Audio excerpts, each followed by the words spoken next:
Welcome back to the party, everybody. I am your host, Lutch, aka the Indian Jesus, here to resurrect the second coming of common sense. How is everybody doing tonight? Big shout out to the replay gang, even though you missed the live party. That's the best part. Every Monday, Wednesday, Friday, 8 p.m. Eastern. But don't worry, you will still very much enjoy this. Just make sure you come through or hit that subscribe button or both, and you will never miss a party ever again. Big thank you to the sponsor of the stream, my6shirt.com. Whatever your persuasion, they've got something for you. And of course, it is the only place to get your very own The Indian Jesus official merch. Only at my6shirt.com. All right. Welcome to the party, everybody. We got a good one today. So I'm sure you guys have heard about the rant that's been going on with Scott Adams. Let me check this here real quick. And so real quick, let's just play a little piece of his rant. We're not going to go into the whole thing. I just want to give you guys know the context. So we're going to check out some of the stuff around this, and then the interesting part here is really that Hotep Jesus, someone who is very prominent in the Black community, is hey, we got Lefty Lucy in the building. Welcome to the party. He got two first names. He must be racist. That's a good way to think about it. I don't know if it's that simple, but we are certainly going to find out. Welcome to the party. So glad you are here. But yes, we are going to be diving into that Hotep Jesus and Scott Adams conversation that really gives a lot of context to this. May not change your opinion, but it definitely needs to be known. So let's dive into the actual, what started this all. As always, guys, if you cannot hear the video, please do let me know. Rasmussen asked, white and black voters. Oh, hold on.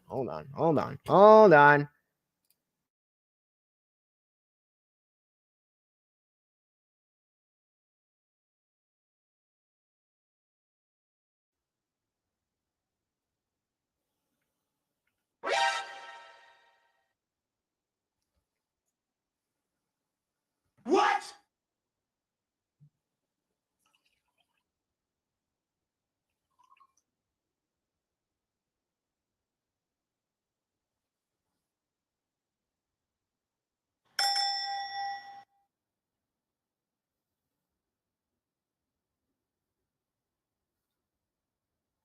Not according to him. No sound. Thank you, Dan. All right. So again, you guys have let's try this again. I'm sure you guys have seen this, but I just want to make sure. Thank you very much, Dan, and welcome to the party. Welcome. So glad you're here, brother. Always appreciate you. All right, take two. And probably others. Do you disagree or agree with the statement it's okay to be white? An official poll, Black Americans only. 26% of blacks said no. It's not okay to be white. 21% weren't sure. Dan. Add them together, that is 47% of black respondents were not willing to say it's okay to be white. So right off the bat, we're talking about almost half of all Black Americans not thinking that it's okay to be white. Now, later on, I had no idea about this. I'm pretty deep in, libertarian and conservative circles. But apparently, it's okay to be white is supposedly some white supremacist dog whistle or something. But like I said, I'd never heard that. It seems pretty clear that Scott Adams never heard that. And I question how many of the people who answered this poll had heard that. Oh, Jesus. Come on. So if nearly half of all blacks are not okay with white people, according to this poll, not according to me. Well, what other ways there to take it? According to this poll, that's a hate group. Mm-hmm. And I don't want to have anything to do with them. And I would say, based on the current way things are going, the best advice I would give to white people is to get the hell away from black people. What? Just get the fuck away. So that was the big thing that got him in a lot of trouble. And he was basically talking about how, you know, if that's all true, then, you know, this is what exactly, you know, he's been not fighting against necessarily, but things that he's not for. So let's take a look at this this TPUSA article here, again saying only 53% of Black Americans think it's okay to be white. Goes through and pretty much, you know, gives the you know, the poll itself. We'll take a look at that in a second. And this was his original post talking about my publisher for non-Dilbert books. If I hadn't put that together and you didn't gather from the profile picture, yes, he is the author of the Dilbert comics. But my publisher for non-Dilbert books has canceled my upcoming book for the entire backlist. Still no disagreement about my point of view. That's going to be important. My book agent canceled me too. And then, of course, we know Dilbert itself had been canceled. We're just talking a little bit about what he said in the video. And he also referenced that he was agreeing with Don Lemon. And I wasn't really sure what he meant by that. But thanks to TPUSA, we have this here. Because Black people, if you really want to fix the problem, here's just 5 things that you should think about doing. Wait, 5 things for Black people to do. Here's number 5. And if this doesn't apply to you, if you're not doing this, then it doesn't apply to you. I'm not talking about you. Here's number 5. Pull up your pants. Walking around with your ass and your underwear showing is not okay. In fact, it comes from prison when they take away belts from the prisoner so that they can't make a weapon. And then it evolved into which role a prisoner would have during male-on-male prison sex. Remember, regardless of what you think of what he's saying, this is prime time Don Lemon on CNN. The one with the really low pants is a submissive one. You get my point? Number 4 now is the N-word. By promoting the use of that word when it's not germane to the conversation, have you ever considered that you may just be perpetuating the stereotype the masser intended? I actually absolutely agree with that point. I think the taking it back and we're using it for ourselves. I think that's, you know, good job. You've done that. Let's move on from it. How about nobody uses it or we all use it? Acting like a nigger. Now number 3. Whoa! Sorry. Respect where you live. Start small by not dropping trash, littering in your own communities. I've lived in several predominantly white neighborhoods in my life. I rarely, if ever, witness people littering. I live in Harlem now. It's an historically Black neighborhood. Every single day I see adults and children dropping their trash on the ground when a garbage can is just feet away. Now remember, again, that this is things that Don Lemon is talking about to people like Scott Adams, who are super liberal, right there with the establishment. His comic is literally in the newspapers. So again, regardless of what you think of what Don Lemon is saying, this is where Scott Adams is coming from. Hey, we got Divining Rod in the building. What is good? What is good? Welcome to the party. So glad to have you here. We are getting into this Scott Adams stuff, and there is more to it than I'm sure you knew about, because there's more to it than I knew. But he is, we're just watching a Don Lemon thing that Scott Adams had referenced. Just being honest here. Number 2, finish school. You want to break the cycle of poverty? Agree there. Stop telling kids they're acting white because they go to school or they speak proper English. Yep. A high school dropout makes on average $19,000 a year. A high school graduate makes $28,000 a year. Remember when you could rely on CNN and Don Lemon for actual facts? A college graduate makes $51,000 a year. Over the course of a career, a college grad will make nearly $1 million more than a high school graduate. That's a lot of money. Yep. And number 1, and probably the most important, just because you can have a baby, it doesn't mean you should, especially without planning for one or getting married first. More than 72% of children in the African American community are born out of wedlock. That means absent fathers. And the studies show that lack of a male role model is an express train right to prison. And the cycle continues. So I was going to say wherever you. I was going to say he goes on, but we get the point. And so that's the kind of thing that he is coming from. And then more generally, we have videos like this from The Cut that asked the question, what are white people good for? That's not going to play. You're at. What are white people superior at? What exactly are white people superior at? They're real good at violence. Violence. Genocide. It's like stealing people's lives just because they feel like it. If you are white and you know this is happening and you say nothing, then you're a killer too. What exactly are white people superior at? Insecurity, pretending, Fear. Being fearful of nothing. Being ignorant. Blame. Letting their egos control their every move. Superior at being dicks. What exactly are white people superior at? oppression, Gaslighting. lack of empathy. Intellectualizing oppression. Did I say oppression? What exactly are white people superior at? Taking what's not there. And imagine, I know that this is the obvious thing, but imagine, not even black people, but just any other group of people. Would you be able to say any of these things? Taking shit. Taking our ideas. Copycatting. Gentrification. Appropriating things that do not belong to them. Taking over other people's cultures and making you believe that they invented it. Maybe they're thinking of it as repurposing. It's like recycle and repurpose. Exactly, Dan. No, none of them are going to say that, because that doesn't fit the narrative, does it? So again, you get the point in here. So let's dive into, real quick. I just wanted to show the actual poll that they were talking about. So you can see over here, the question is, do you agree or disagree with this statement? It's okay to be white. And then it goes from agree to disagree. And then if we move over to race, broken down by race, 42% agree that it is okay. And then you add up the bottom here, it came out to 46% of people who were not willing to say that it's okay to be white.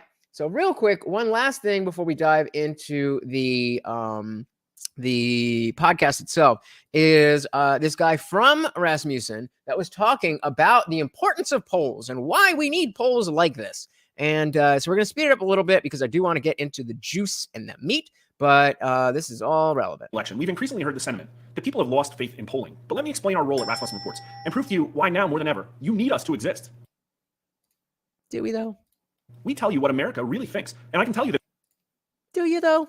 increasingly the reality of American public opinion does not match what you're being told in the news, at schools or colleges, by corporations and by your public officials. Follow the links to our 2 biggest polls of the year, which I'll put in the YouTube description, for an example about how we changed the narrative by proving COVID-vaccinated Americans are suffering from major side effects and how nearly half the country is concerned the vaccines are causing a significant number of unexplained deaths.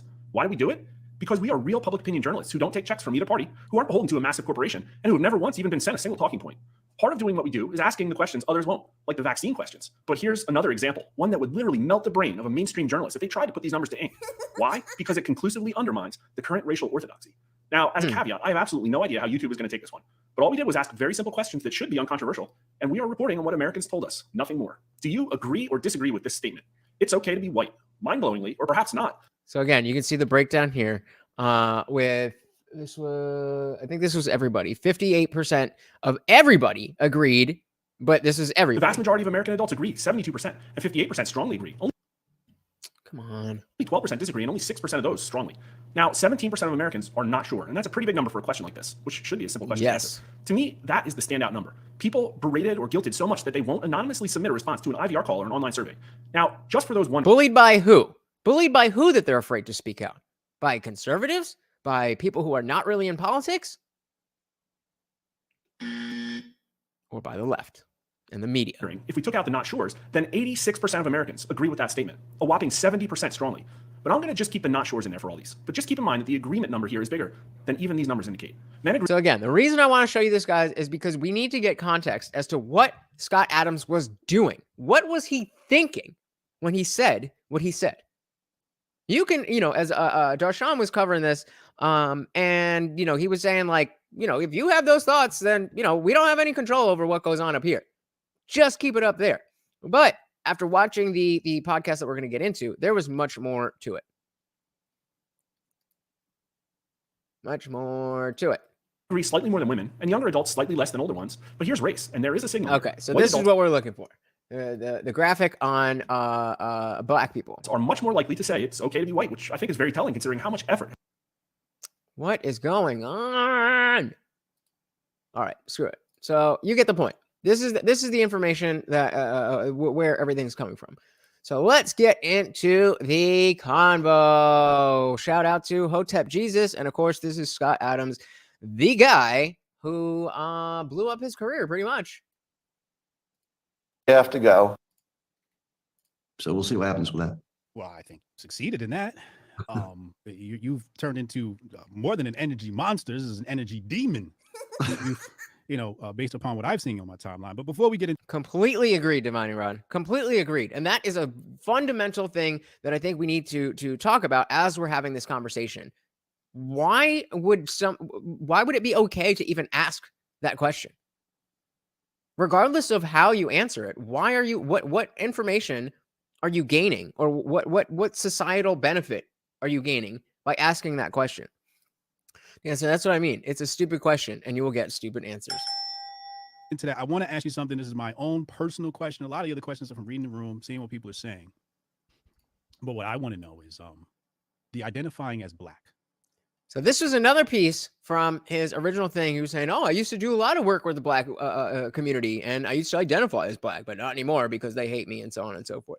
I wasn't sure how serious he was about this, and even after watching this, I'm still not sure. So you guys let me know.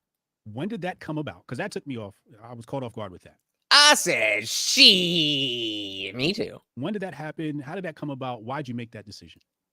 So I'm trying to remember when it was, but several years ago, I said I'm going to identify as Black. Now, part of the reason was that I could. It was just an option, right? So I thought, well, that sounds good. But then I thought I could. So right there, that sounds like a troll. Like, oh, anybody can identify as anything? All right. Just like Lauren Southern officially, legally identifies as an attack helicopter, at least did for a while. I don't know if that was what he was doing, but again, he's a leftist. He's a super liberal guy.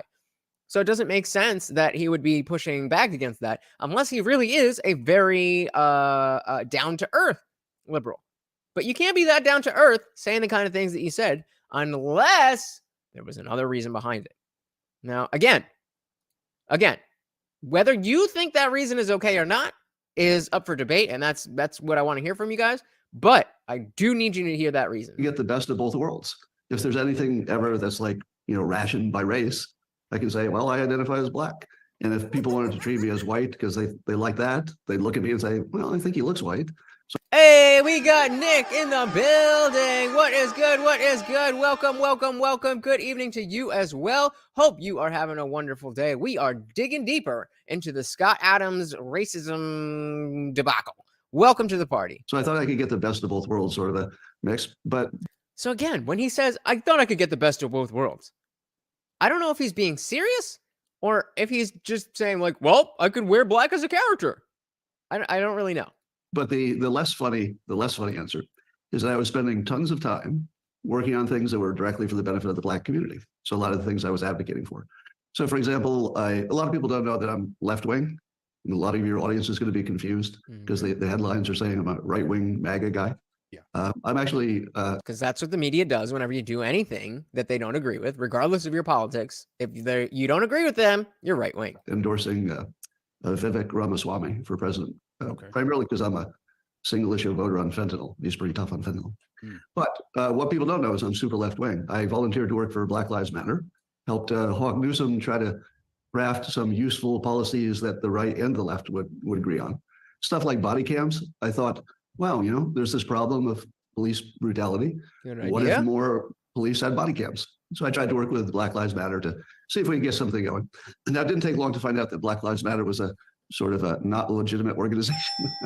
So long before the headlines verified it, my brief encounter, it was clear that they were not focused on any kind of solutions. I'm not sure if everybody knows that, but that's pretty well established. No, most people don't know that, but fortunately, a lot more people are realizing. When Colin Kaepernick was doing his kneeling, I'm probably the only person I know who supported it who wasn't Black. You were the only person you know to support Colin Kaepernick? What? Because I thought it was a really effective sort of get in your face kind of protest. And I was confused why people didn't understand and brave. That the offensiveness of it was why it works. That's like the whole point. So to me, that looked brilliant. And was it even offensive though? The whole thing about the Kaepernick thing was that he didn't want to be disrespectful. And so kneeling for the anthem was his way of protesting in a respectful manner.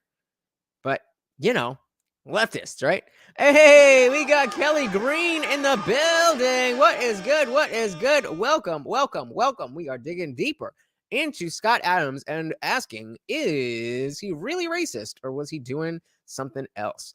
Welcome to the party, brother. Byron said, BLM buying mansions was a dead giveaway.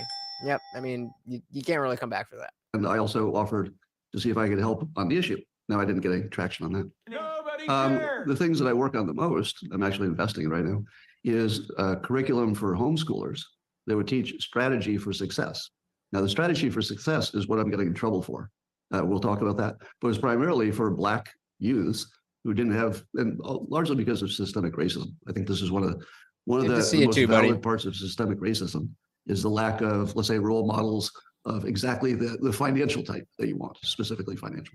So there you can see, again, he's just speaking in the manner of a liberal leftist, whatever. Like, oh, this is definitely about systemic racism. And then, blah, blah, blah.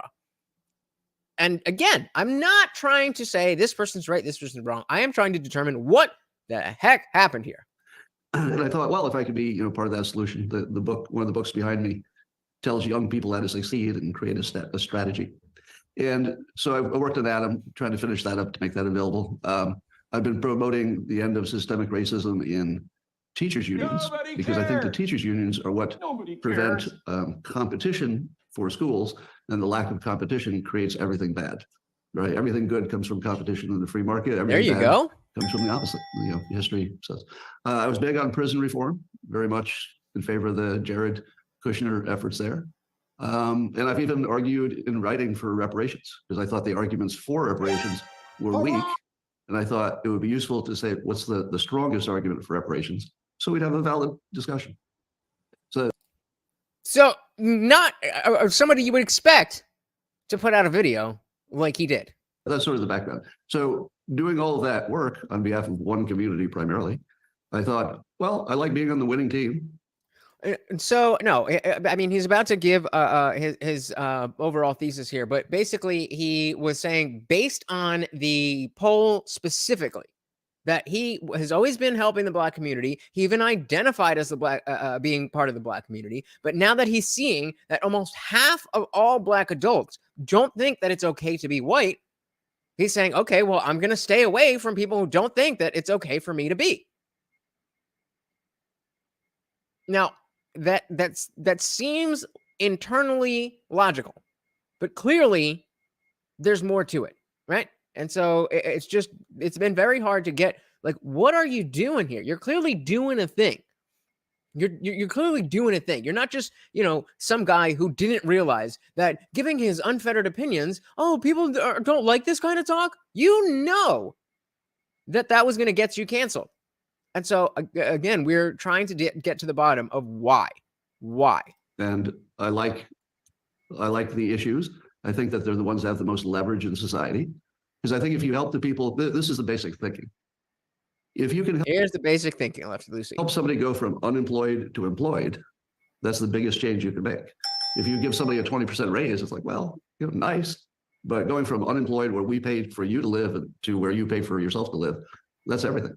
Based. The biggest thing anybody can do for anybody in poverty is get them out of poverty, not by giving them money, but giving them the means to pull themselves out of poverty. So if you're looking at the well-being of the country, it makes sense to focus on the people who are in the deepest hole, and it's sort of a twofer because you could, maybe heal racial tension. Yeah, how come Dan Jensen's not a mod and he's the only one that does any kind of mod stuff? So we're gonna go. Where is he? We're gonna go ahead and add him as a moderator, and we'll see who keeps their mods after the end of the night. By being serious about Black Lives Matter, like why not take it seriously and invest in the thing that would make a difference? Now, my personal opinion is that systemic racism is the reason that it's hard for people to get along, and this is sort of the underpinning of what we'll probably talk about in a minute. But the biggest form of systemic racism is that the school systems are a complete failure for Black Americans, but anybody who's, poor in inner cities and Black places. So it's not entirely a Black thing. But thank you so much for liking the video, guys. Do appreciate that. I don't even have to ask. To me, that's the biggest issue maybe in the country. Unless you didn't do it until Jansen asked you to. In which case, thank you, Dan. The poor quality of the school system, specifically for the underserved community. So that's been my focus for years, and I put my money and my time behind it.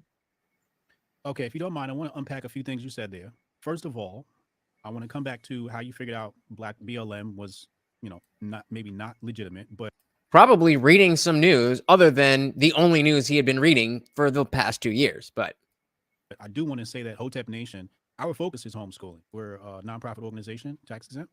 I homeschool my kids, and I'd love to work with you on that regard. Hey, we got Darshawn McAway in the building. Welcome, welcome, welcome. I am very, very excited that he is here. He's been doing a lot of coverage, not only on this, but he put me on to the Alex Murdaugh case that there was a thing on Netflix, and I was like, true crime, whatever, but check it out, and then check out his coverage. I just dropped the link to Darshawn's channel.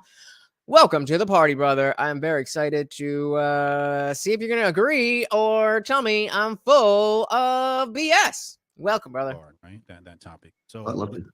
Let's put that aside really for a second. BLM, you said, was not legitimate. I said this 2015 and prior.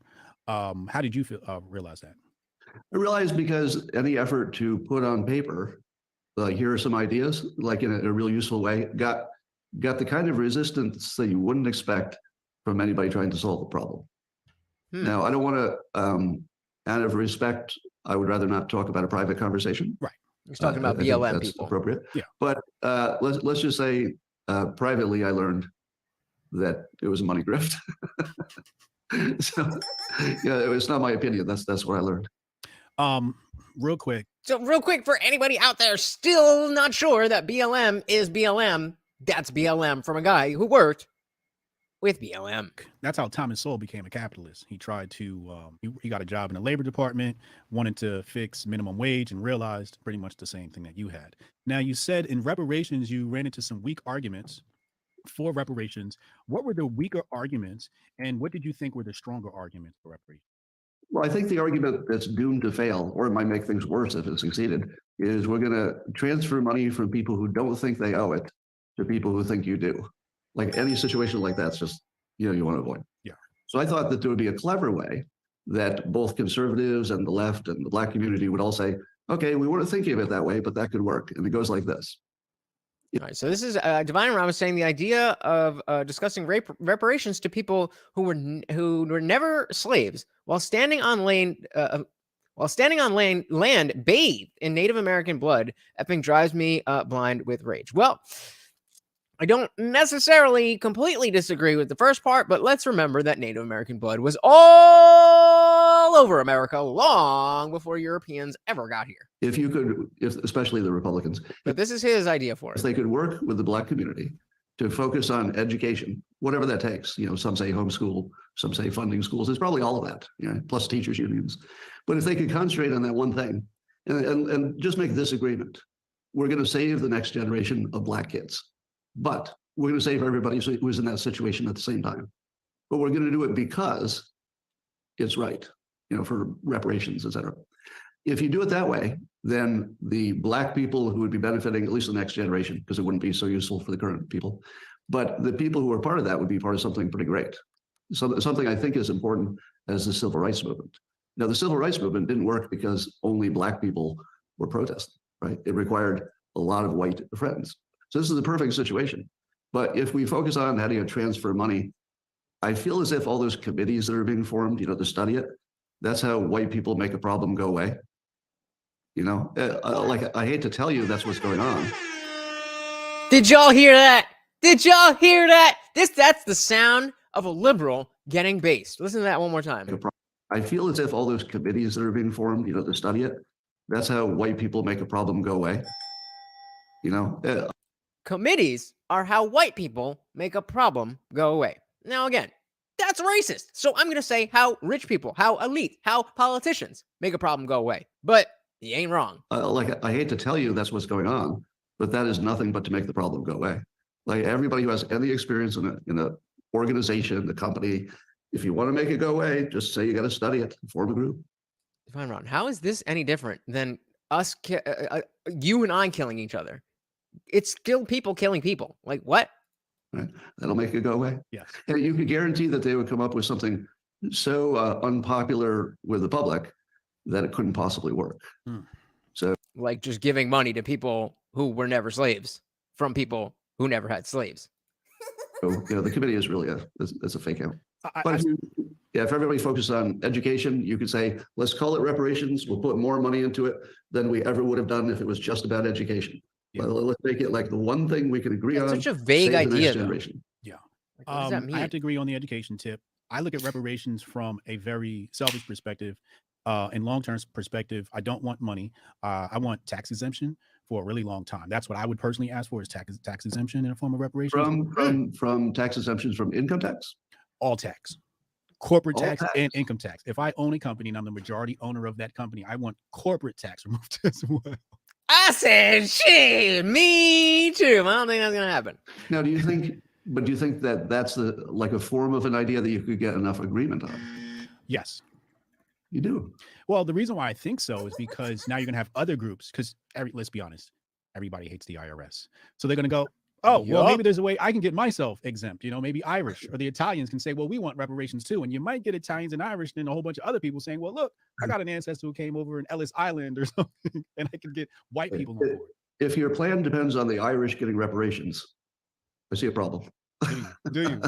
I don't think the reparations thing is going to extend too far out of maybe Native Americans and Black Americans. But I like the optimism. Maybe we'll all get reparations.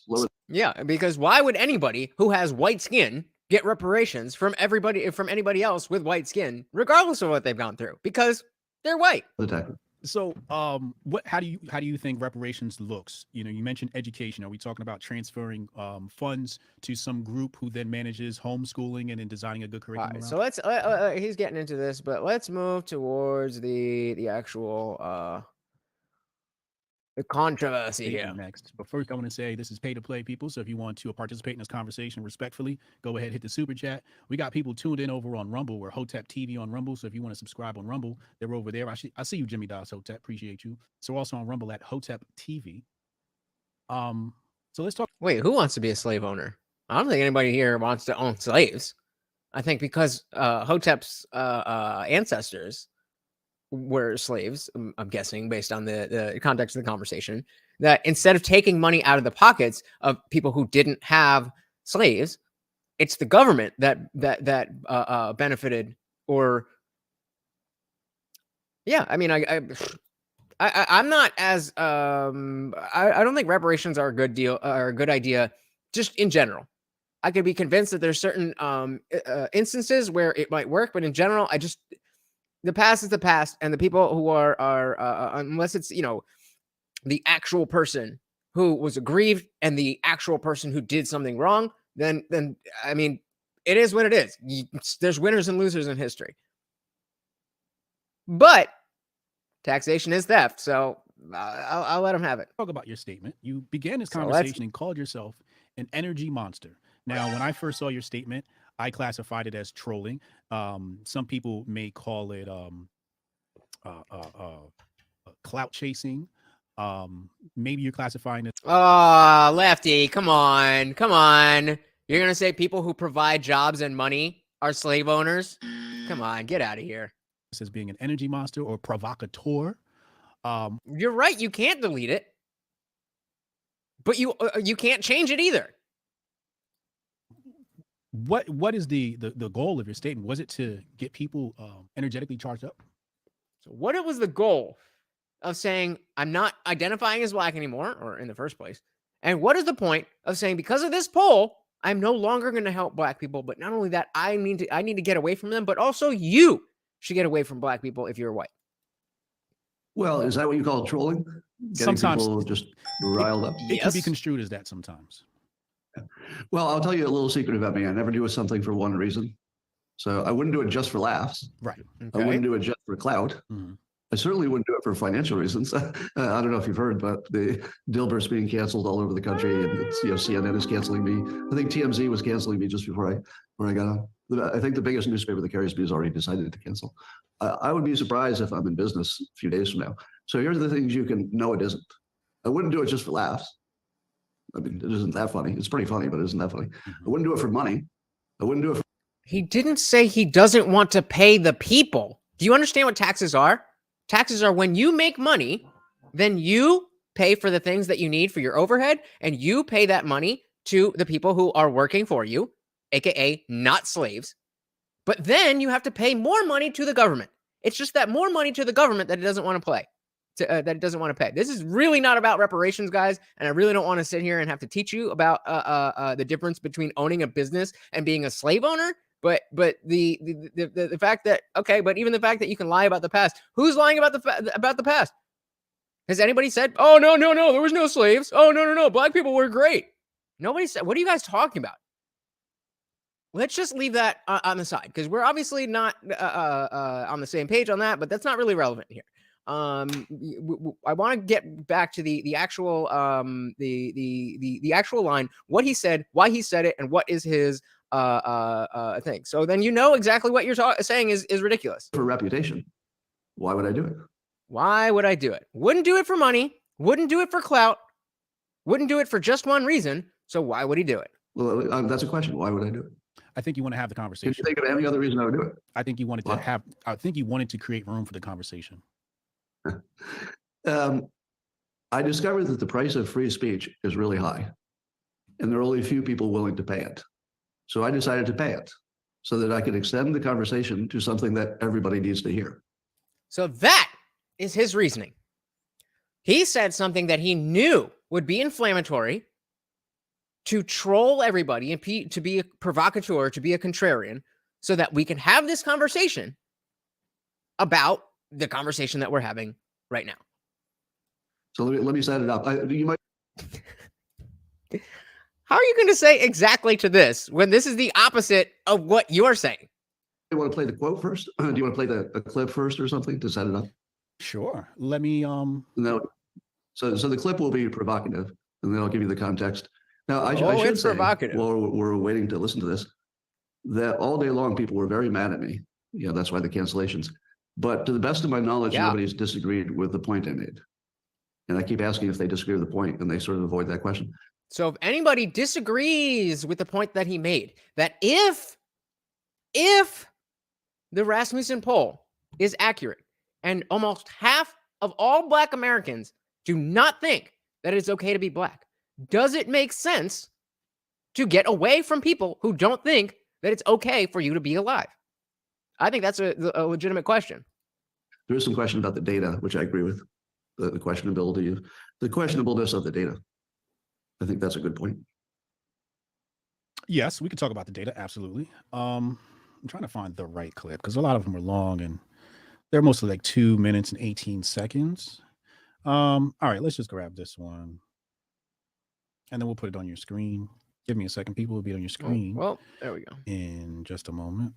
So we'll do here. So you should see me and Scott now on your screen. And then you'll see the video right now. And then I'll release the audio and then we'll be playing this. Hold on one second.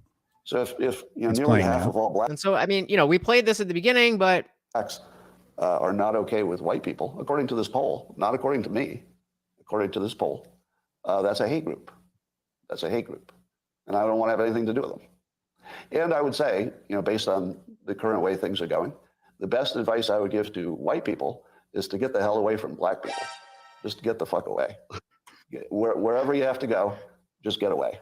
Just get away. Because there's no fixing this. All right, so I couldn't hear the clip, but it's still going. Right, this can't be fixed. Do you want me to play the whole thing? Escape. So that's what I did. I went to a neighborhood where put in one in the chat if you have not heard the clip that they're playing is 2 minutes 51 seconds. We can find that and play that if you haven't heard it, because I do want everybody to have the full context. But I assume at this point it was like a week ago. I assume you've all heard it. So if you haven't heard it, we can play it. But I just figured, we've been there. That's good. Stop it. That's good. So you said get away. So here's the context. Okay. This is the sort of thing that, you owe the world, not you. I owe the world a clarification. Okay. Clarification is Yeah, more money as the only way that he got money just got canceled. Lefty Lucy, I'm trying to give you play here, but everything you say is completely incorrect, including when you're agreeing with people who have just said the things that are completely opposite to the things that you're saying. You want me to play it? All right. Hold on. Let me play. So we got 1 minute in. I'll just finish it. just get away, because there's no fixing this. This can't be fixed. Right? This can't be fixed. You just have to escape. So that's what I did. I went to a neighborhood where, I have a very low black population, because unfortunately, there's a high correlation between the density. And this is according to Don Lemon, by the way.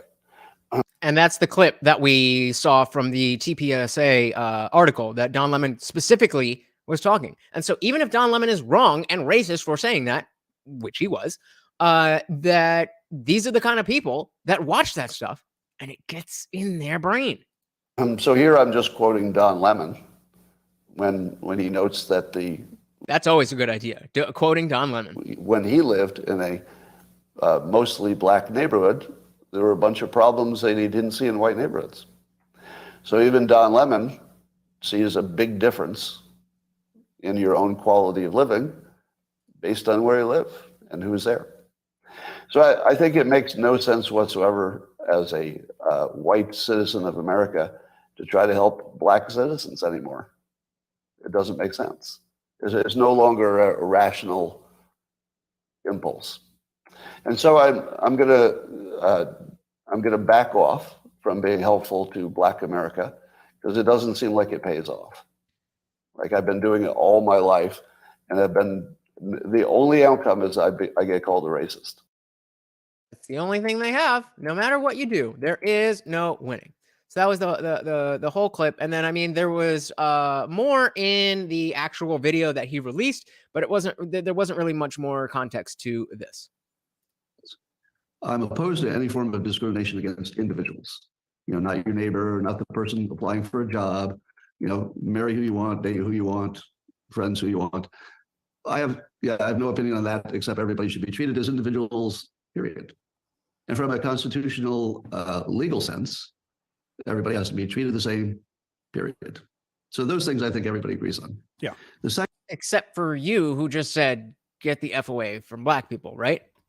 second thing said that was controversial, and I think some of the context got lost, is that if you're not in a constitutional legal sense and you're not talking to an individual, then for career maximization or life maximization, you might want to avoid people you think have a bad opinion of you.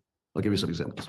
That point is fine. And that's why I'm very curious as we dig into this, are your guys' opinions changing? Because obviously the way he said it was purposely for you to think that he's a racist. And so now he's digging in because he said those things, which he otherwise wouldn't have the platform. We certainly, at least the 10 or 15 of us who are here right now, would not be talking about Scott Adams had he not said that. We certainly would not be talking about the black community. I don't know, we might be, but likely we wouldn't. Actually, no, we definitely wouldn't, because I was ready to talk about Nick Fuentes. Come back on Monday, 8 p.m. Eastern. That's going to be a fun one. But is that okay? If a man said to me, I've got a job offer, 2 places. One of them, it's a lot of men work there, and I'm a man. And then another one where it seems like all the executives are women. So I got a suspicion that they wouldn't want to promote a man. So they asked my opinion. What would I say? I say, well, you don't know what all those women think, and certainly you shouldn't judge all of the women at this company by that pattern. But if your intuition is that they might not favor you as much as this other company, I would go where the discrimination worked in my favor. Here's another example. If a young black person came to me and said, give me some life advice, I would say, don't go where you have the lowest risk, the lowest chance of succeeding. Go where you have the best chance. The best chance at the moment is you stay in school and try to get a job at a big Fortune 500 company that's trying to balance out their diversity. A very good goal. But that would put you at the top of the list, and you would automatically be, above all the white people applying for the same job if you have, similar qualifications. In the real world, people tend to have similar qualifications. I'm going to come back to this, Dan. Remember that. I mean, I started, but remember this, guys. Expensive debate for him. Yeah, I think people imagine that you can really tell who the good employee is going to be. Like, if you've ever hired, you can't do that. Nobody really knows. Like, within a similar band, you just don't know. All my bosses have known that I am a top employee. So you're kind of guessing. Anyway, so that would be an example where a black person should go where they have the biggest career advantage, which is, they would be discriminated in a positive way. If you were a black man and asked me for advice, and you said, should I go work for a company in Cleveland or go somewhere where, not Cleveland, I guess, where there's a higher white percentage, which would be your competitive advantage? If you go to Cleveland, it's 53% black, the city is. So let's say you work for a company in Cleveland, presumably you would be competing against a lot of other black people with similar qualifications. But if you go to another place where there are fewer black people applying for the same jobs, you would go to the top of the white pile automatically, because diversity is something every company wants, and they should. Right? I'm in favor of this. By the way, I'm not, but he's right. I'm in favor of, and have always been in favor of, affirmative action. I'm not, but he's still right. But I think you have to have a conversation at some point about how to phase it out. Because once things get close, but before everything is exactly equal, you end up having more bad will than positive benefit. Yeah. It's like you got to be careful when you get that close. So I think we're in the neighborhood where we should have the conversation about, is it better for everybody to phase it out, or is there some places it's better to keep it? So that brings up a really interesting point, that he is saying that the notion of reparations, you have to get it to use it to get everybody equal, and that you have to wind it down as that equality is approaching. So you're telling me that you're going to roll out a program where black people get free money, and you're going to stop that? How? That ain't going to happen, bro.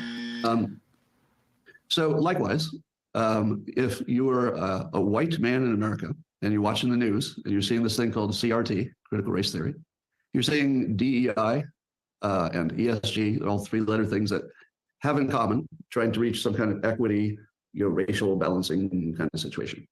Now, I'll ask you this question because maybe you can educate me. My understanding is that they all have at the base of their narrative that white people, mostly white men, have created a situation and continue to perpetuate one that's bad for black people. Is that a fair statement? Yes.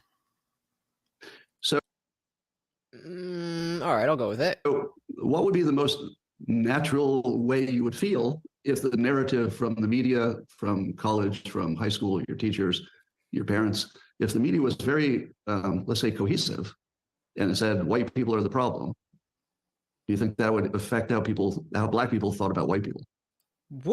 Why are you acting like this is some imaginary, fantastical thing? This is literally the world we live in, where everybody says that white people have caused all the problems of black people. Now, I'm not saying that there hasn't been issues in the past that still have effects. Of course there are. But this is why I'm like, I don't know. Let's see where he's going with it. Yes. Could have any effect. Yes. And as it has. Assuming it's a negative effect, would it be reasonable for somebody to say, wait, there's this group of people, I don't have any problem with any individual, and I don't want to change the Constitution, right? Everybody's got to be treated equally. But it's a little bit smarter for me to stay away from a group who has been brainwashed to dislike me exactly like me. It's a good idea to stay away from a group of people who have been brainwashed to dislike me, people exactly like me. Exactly. Me exactly. Not even people like me. Me exactly. Me, Scott Adams. By being a straight white man, they don't like me because of that. Yeah, I think we're all in favor of meritocracy. I mean, we were here saying that maybe Scott isn't, but sounds like he is. Maybe not. Maybe he's just covering. Maybe he was being dead honest when he put out his other thing, which I just don't think is very reasonable. But that's why we're digging into this. Byron says, no one on this planet cares more about black people than white people. If you know other races, you know this is true. Yup. Yup. I mean, besides black people. I'm a rich white guy in America. I'm very much right in the center of those crosshairs. So that's why it's confusing to me, slightly, only because he's liberal, that he's using this fantastical notion of if the media were talking about how white people were so bad and black people were so oppressed, that might maybe change how people see whites in society, right? Like, well, yes, of course. That's why we're here. That's why you're in trouble, bro. Now, does that mean that I think everybody should avoid their neighbor? No. Does that mean I'm never going to talk to a black person? No. Does that mean I won't hire black people? No. Doesn't mean any of that. And also, I assume people know hyperbole when they see it, right? You know, that's not fair. That's not fair, because there are people who are racist. So without knowing you as a person, Scott Adams, how is anybody supposed to know the difference between what you sound like when you're being honest versus what you sound like when you're being hyperbolic or sarcastic? And I think you understood this, which is why you did what you did. And we'll let everybody's going to have their own opinion on whether that was justified or not. But clearly, you knew what you were doing. There's no doubt about that. Hey, we got Monsa in the building. What is good? What is good? Welcome, welcome, welcome. Said black people, Monsa says, do not even care about themselves. Has anyone seen the violent videos that come out or looked at the black on black crime statistics? That is too generalized. There are very many black people who care about themselves and the community. In my opinion, maybe too much. There's just bad people in every group. This is the exact type of thinking that flipped on its head that Scott got in trouble for. Actually, no, this is the exact thinking that he got in trouble for. Like, I cannot get a read on Lefty Lucy. I have no idea what Lefty Lucy thinks about anything. I'm glad you're here. I'm very interested in learning more. But again, this is a representative heuristic. Do you think World Star is just what's the word? Just an omniscient thing that catches everything that all black people do ever? Or do you think it's when black people get caught on camera doing something that it goes on to World Star? Come on. When I say stay away from black people, anybody who thought that was like a literal, like, yeah, all black people, if you see one coming, run. Like there's a test I like to give for fake news, where you just say the thing that's in the news, and then you follow it with the words, really? Do you think that happened? Do you think that I went on a live stream and said, stay away from black people, every one of them, there's no exceptions? Yes, that is what you did. Whatever you do. Is that what you meant? Probably not. That's why we're here trying to figure out more. But that is what you said. Do I think that you would? I don't have to think that you would. I know that you would, because you did. Just ask yourself, was there any thinking behind it? Yeah, was there maybe a why to that you haven't heard yet? If you heard it in context, would you disagree with it? And the answer is, I haven't seen anybody disagree. So I have seen disagreement. I don't see anybody disagreeing with you should avoid any groups of people who are likely to have negative opinions about you on average. What I saw a lot of disagreement on, and I agree with this criticism, is that the Rasmussen poll that I was looking at, the original thing that started it, said that something like close to half of all black Americans who were polled were unwilling to say that it's, quote, okay to be white. Now, I heard you criticizing that, and your criticism was right on. The nature of the question is that it will be interpreted differently by people, and maybe they're not even answering the same question as the other people in the. So I had never heard it's okay to be white as I don't really believe in this notion of a dog whistle. I'm sure there are there's things that can fit that category, but I don't think that category is wide enough for it to have a label. But if whatever, I think most things that are considered dog whistles are just not. That being said, certainly what he was saying would come off. Oh, no, that's not. I lost my train of thought. But certainly people think that it's okay to be white is a white supremacist dog whistle. But I had never heard that. So if I had never heard that, What are the chances that he had heard that? Hey, we got Jimmy Dean in the building. What is good? What is good? Welcome, welcome. Says it's okay to be white was 4chan bait. Exactly. Just like the okay symbol. Was that really a dog whistle for white supremacy? Like this is the semantic obfuscation that we're talking about, guys.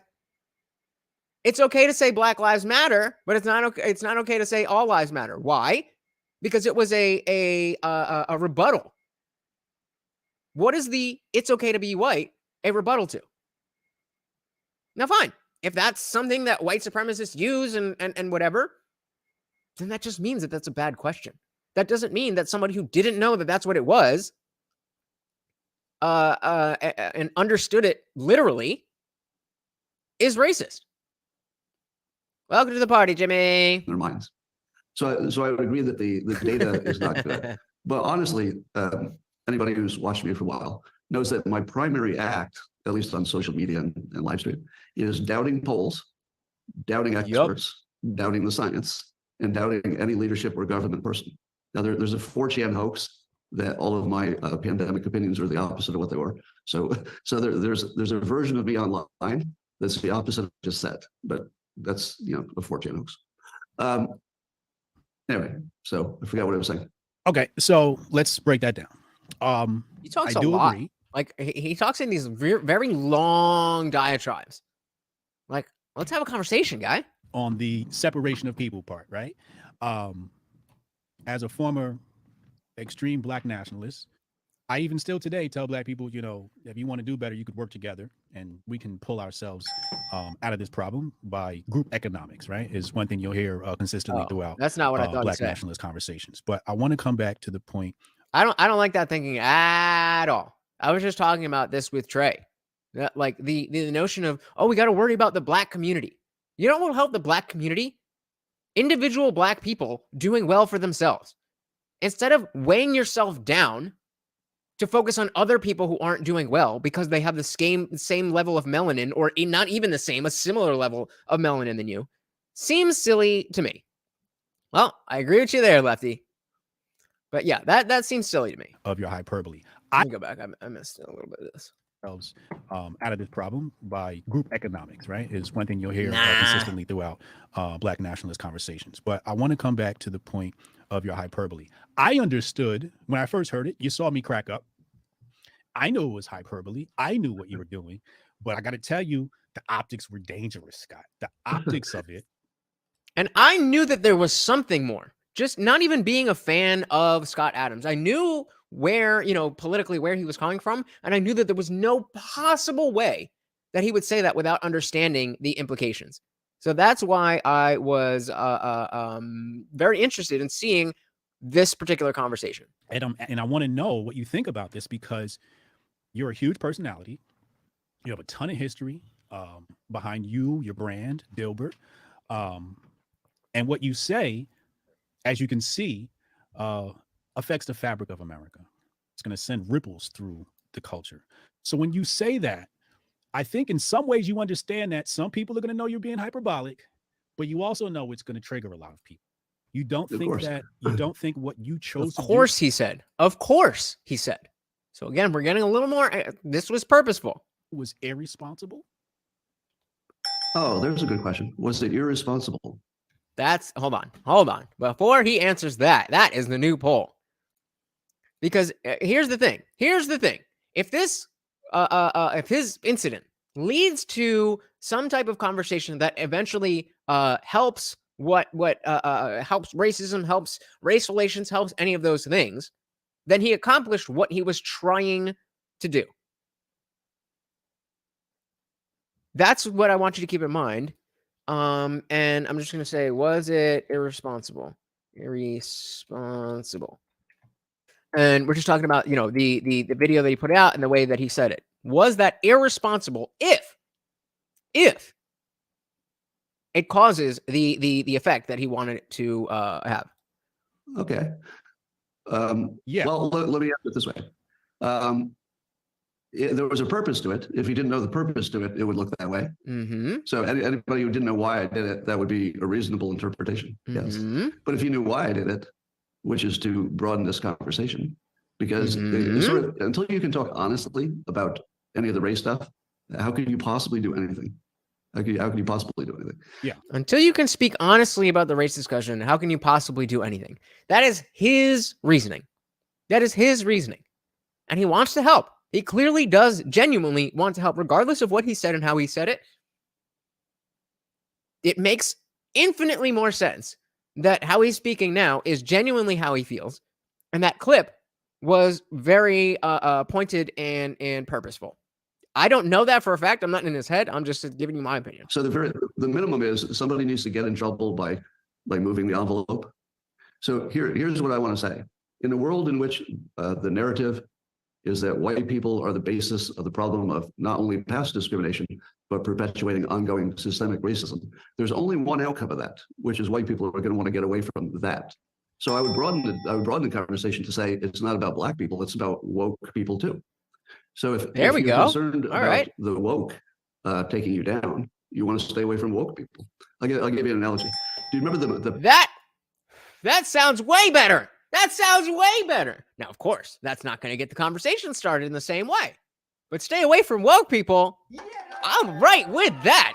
Stay away from woke people. You cannot change their mind. And no matter what you do, as Scott has shown, despite working with Black Lives Matter and all of that, you're still a racist. The Pence rule, Mike Pence, he had a rule that he wouldn't go to lunch or dinner with a woman who is not his wife, unless his wife came along. Oh, yes. And people mocked it because it's so backwards, etc.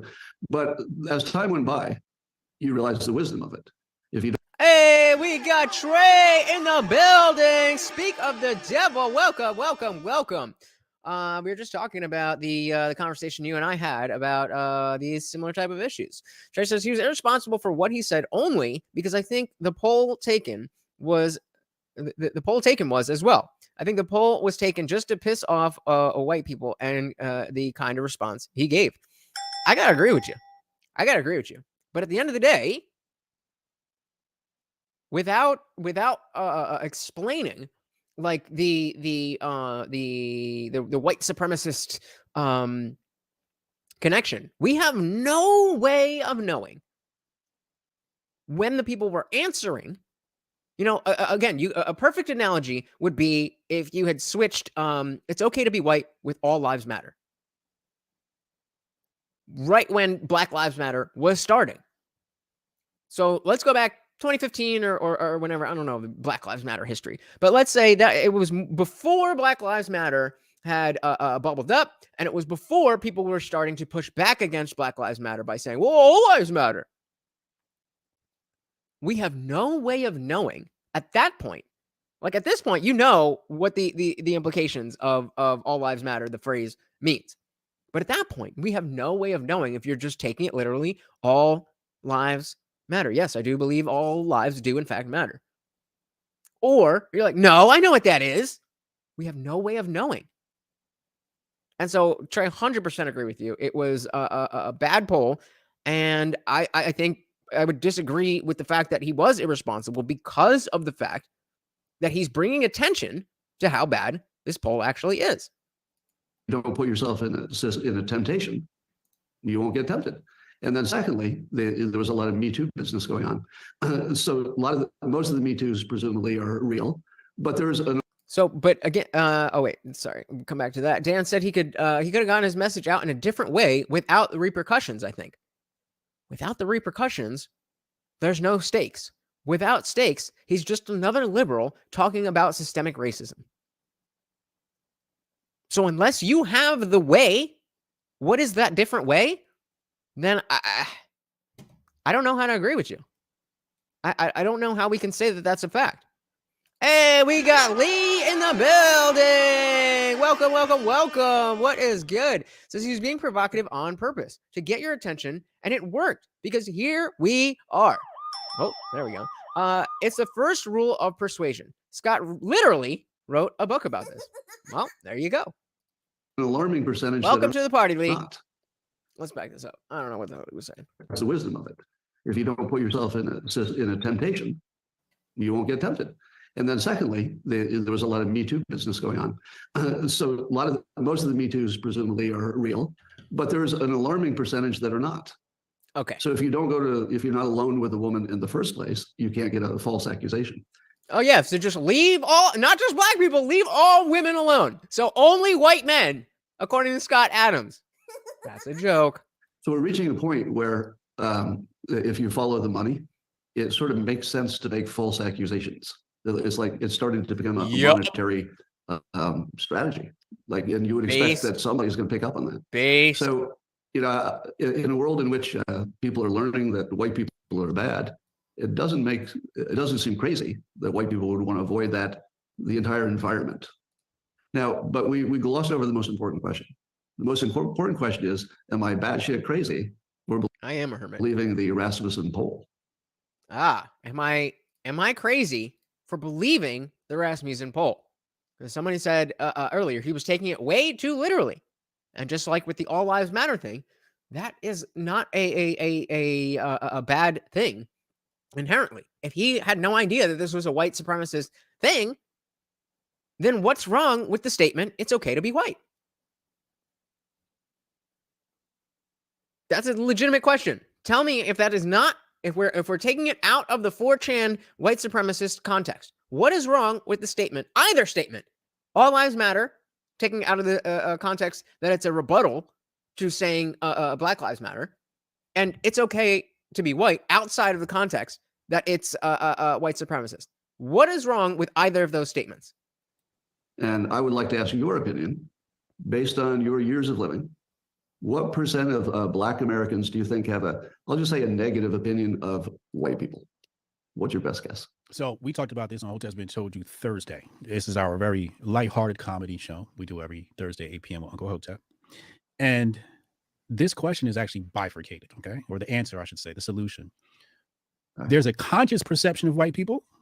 There's a subconscious perception of white people, okay? Sure. Okay. The conscious perception sometimes is negative. But the subconscious perspective is very positive. For example, the conscious perspective can be negative, but the subconscious perspective is very positive. That's interesting. That's interesting. If you ever read the book, The Autobiography of Malcolm X, when he was Detroit Red, he talks about how his social equity gained a lot of value. Yeah, I'm not going to put that up because for the replay gang, because it's kind of a spoiler, but when he came around with a white woman, Black people perceived him to be more popular or more valuable than what he was because he was walking around with a white woman. We can also say the same thing about medical advice. Hoteps have said many things about health, but until a white man in a lab suit says it, the general Black population doesn't hop onto it. They need to see, and this is subconscious, this is part of what people might call systemic racism or white supremacy, where everything of authority has to come from a white man's face. Well, hold on. Is that what y'all are talking about when you say we have systemic racism, that in your own mind, you need to see a white person say it before you believe it? That's not what I understand by white supremacy. What I understand by white supremacy is white people thinking that they are better than other people. Not you thinking white people are better than other people. So there's that subconscious perception. Then there's also the perception of, well, if Scott Adams could dance and he wore Timberland boots, well, we got to invite him to the cookout. So there's nuance there subconsciously, okay, where Black people love white people as long as they meet certain requisites. Then there's the conscious. And the conscious is programmed in the subconscious from an early age. I was raised to hate white people, pretty much. From history, et cetera, media, all these things. I have a very unique perspective, maybe not very unique, but rather unique perspective on this. I grew up in a decently, the neighborhood and specifically the school system I grew up in had a decent range of the middle class, from, lower middle class that maybe wasn't quite middle class, and all the way up to upper middle class, where you might say, nah, you kind of left the middle class. And we all went to school together, and, people self-segregate, but I remember my grade specifically, like high school. You watch any high school rom-com coming of age movie, and there's the geeks and the band geeks and the theater, all the different groups that stick together based on their interests. And that did absolutely happen a lot in my school, but specifically my class, specifically my grade, were very intermingly. Like you have basketball players who were white, who would hang out with the lacrosse players, who would hang out with the cheerleaders, who would hang out with the band geeks, and the band geeks were in like legitimate like hardcore bands, so they had, and so not being white and not being black in that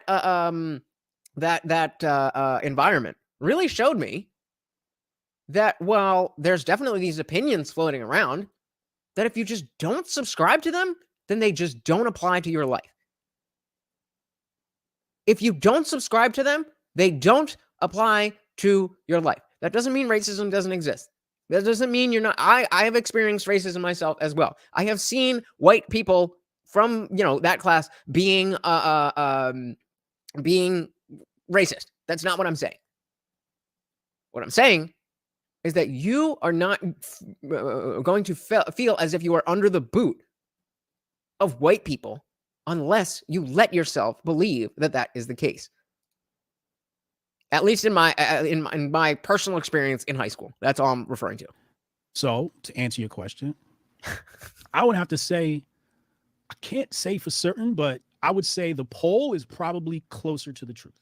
If we were to say that everybody was answering that question from the first person perspective, that roughly the majority of black folks think it's okay to be white. Whereas that other, I think it was maybe slim majority. It was 46% who said it wasn't, which means it's only 54. That's 4 points above half. That's a slim majority. 47% or something like that. 46. Were unsure or said it's not okay to be white. Did that answer your question? So pretty close to the Rasmussen number. Like anecdotally, that feels about right. Yeah. To you. So I got a bunch of input on Twitter, and it varied from a black man saying that personally 1% of the people he knew in his family and in the military.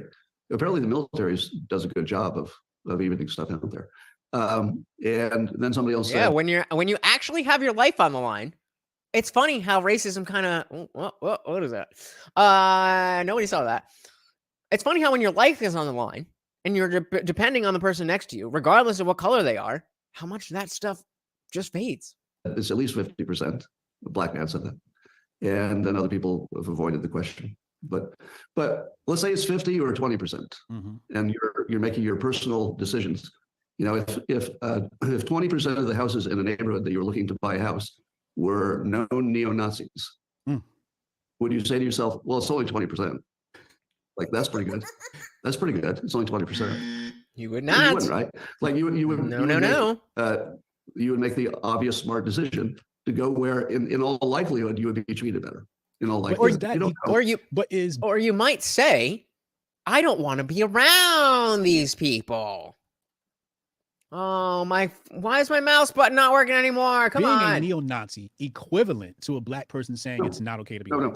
No. Okay. No, the larger. Hold on, I missed that. To a black person saying it's not okay to be white.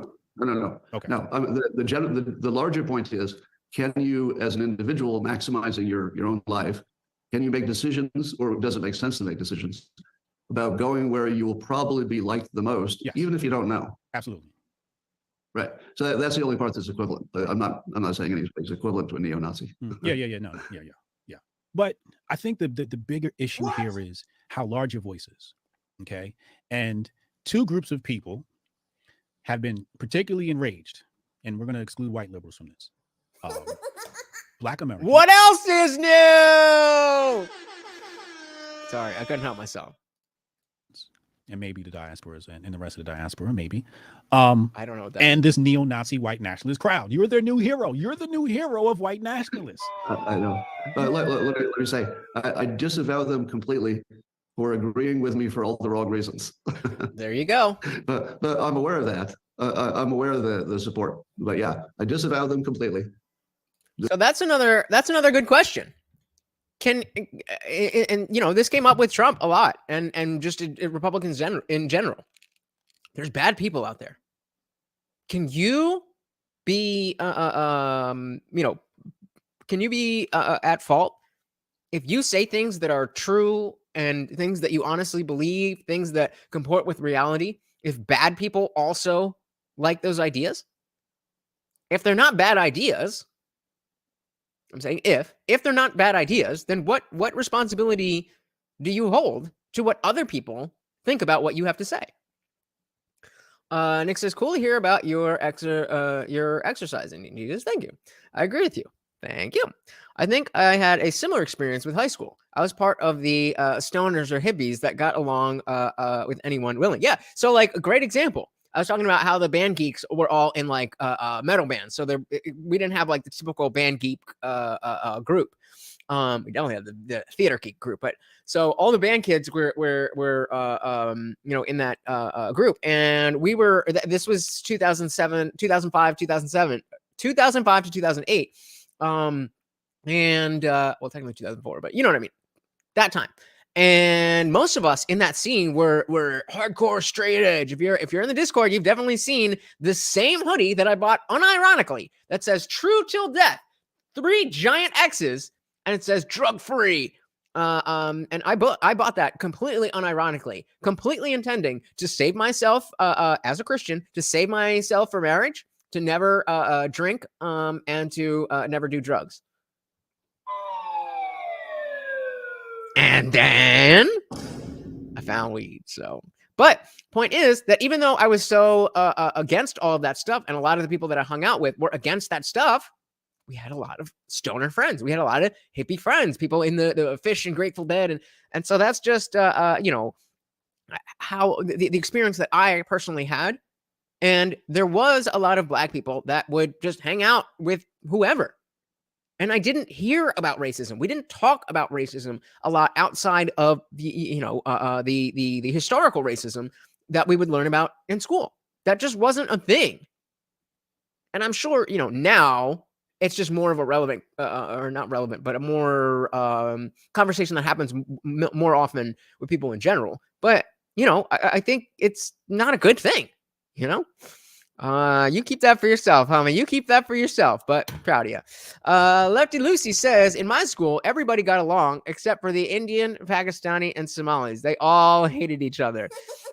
That's true. That's true. The Indians and I even as an Indian dude, I could not tell the difference between an Indian, a Pakistani, and a Somali, unless it was a Black Somali. If they're all standing there and they all look like, my skin tone, I don't know. There definitely was, the Indian groups. The Indian groups, they always have that one white guy, right? But there was those groups. And so there were cliques, but they were just loose cliques. And so you'd have your crew, but, you'd be with your crew, but this guy would be over hanging out with them. And then he would come back and he would bring someone over here, and you go to, a party from the soccer team, and you'd see all that kind of stuff. It was really cool. Trey said, to be honest, how I was raised was to always watch your back with white people, because they will always look out for their own, being white people. And that's what Hotep was talking about the conscious idea of white people versus the subliminal, subconscious idea of Black people.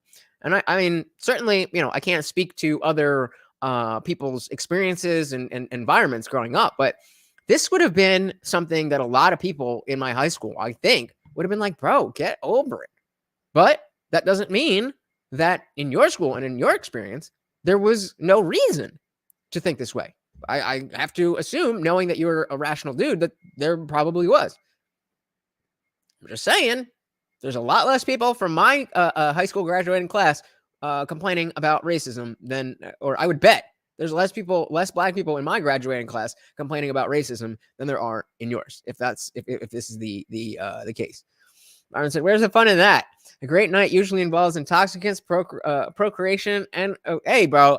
Like I said, it only lasted for a while, and then I was off to the races. Maybe a little, and I won those races, finished those races, and I've got back on the other side now. So, I mean, well, maybe not completely on the other side, but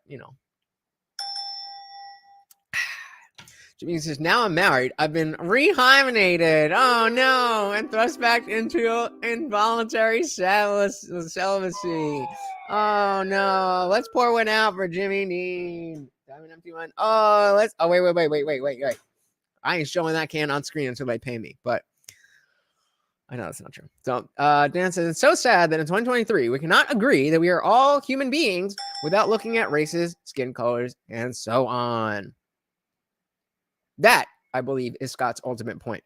Hey, we got David Banner in the building. What is good? What is good? Welcome to the party. Says all people are not created equal. That's just a lie to get your votes. Absolutely true. All people are not created equal. All people are created definitionally unequal. But that's a good thing. That's a good thing. That's how meritocracy works.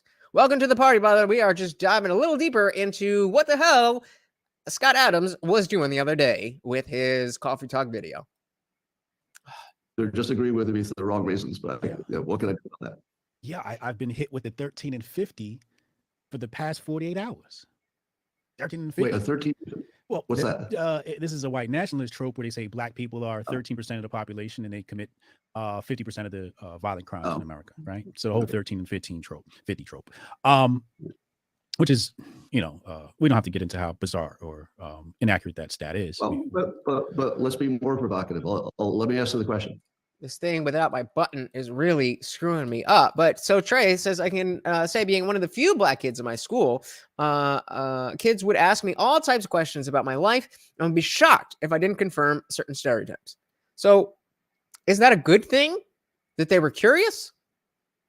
Is it a bad thing that they felt like it was okay to just treat you as, a token black guy who was going to represent all black people? Where do you stand on that? Because I kind of don't know how else you expect I don't know how else you expect white people to learn without talking to black people about stuff.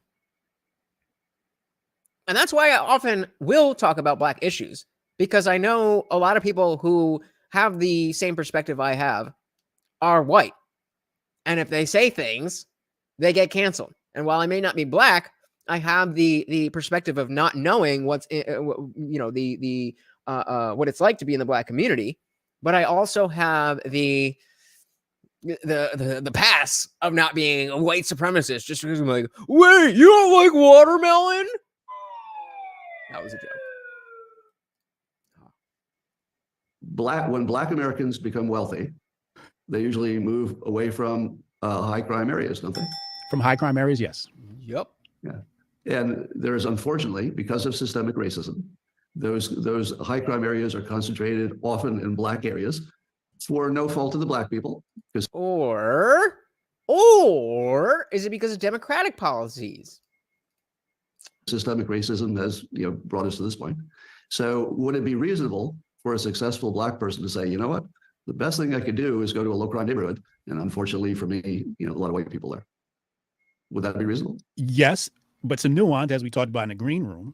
I live in an area predominantly that's got a lot of Indians moving in. So I perceive white people as being lower class. So I want to be near the Indians.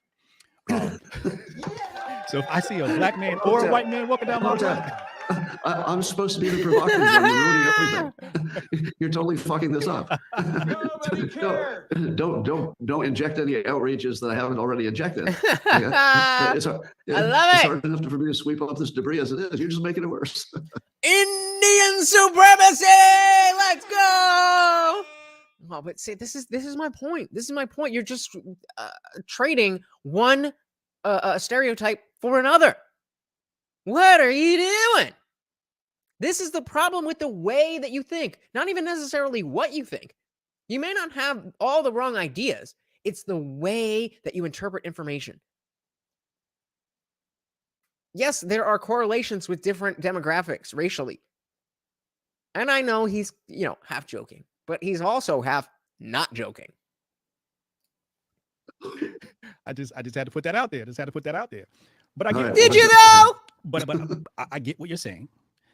But the white nationalists, I have to come back to this because the poll itself is divisive. The media has been divisive. I'm sure you've seen the media divide people by race. This poll was designed to trigger the type of response you had, and I'm sure you knew that when you saw the poll. Yeah, of course.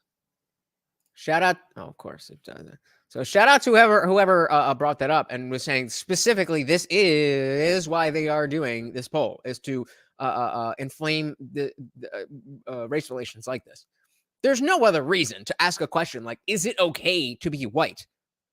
And specifically break it down by how black people answered. There's no other reason except to start arguments. Come on. The whole thing's falling down. No buttons are working. Now the thing ain't working. Struggle streaming. Oh, come on. What is happening? I'm going to blame this on Hotep Jesus. It's your fault. To trigger the type of response you had, and I'm sure you knew that when you saw the poll. Yeah, of course. All right, maybe if we skip past that. What is going on? It's literally that part of the video. Is my internet not working or something? No, we're hardwired. We're good to go.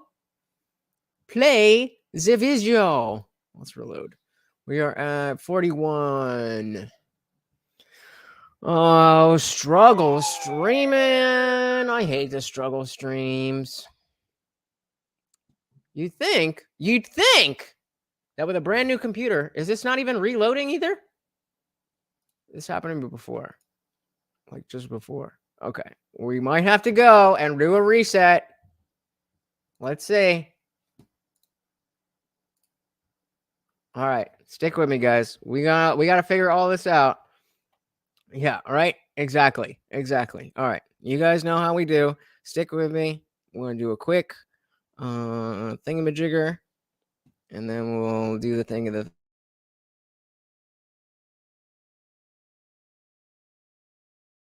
because that took me off. I was caught off guard with that. When did that happen? How did that come about? Why did you make that decision? So I'm trying to remember when it was, but several years ago, I said I'm going to identify as black. Now, part of the reason was that I could. It was just an option, right? So I thought, well, that sounds good. But then I thought I could get the best of both worlds. If there's anything ever.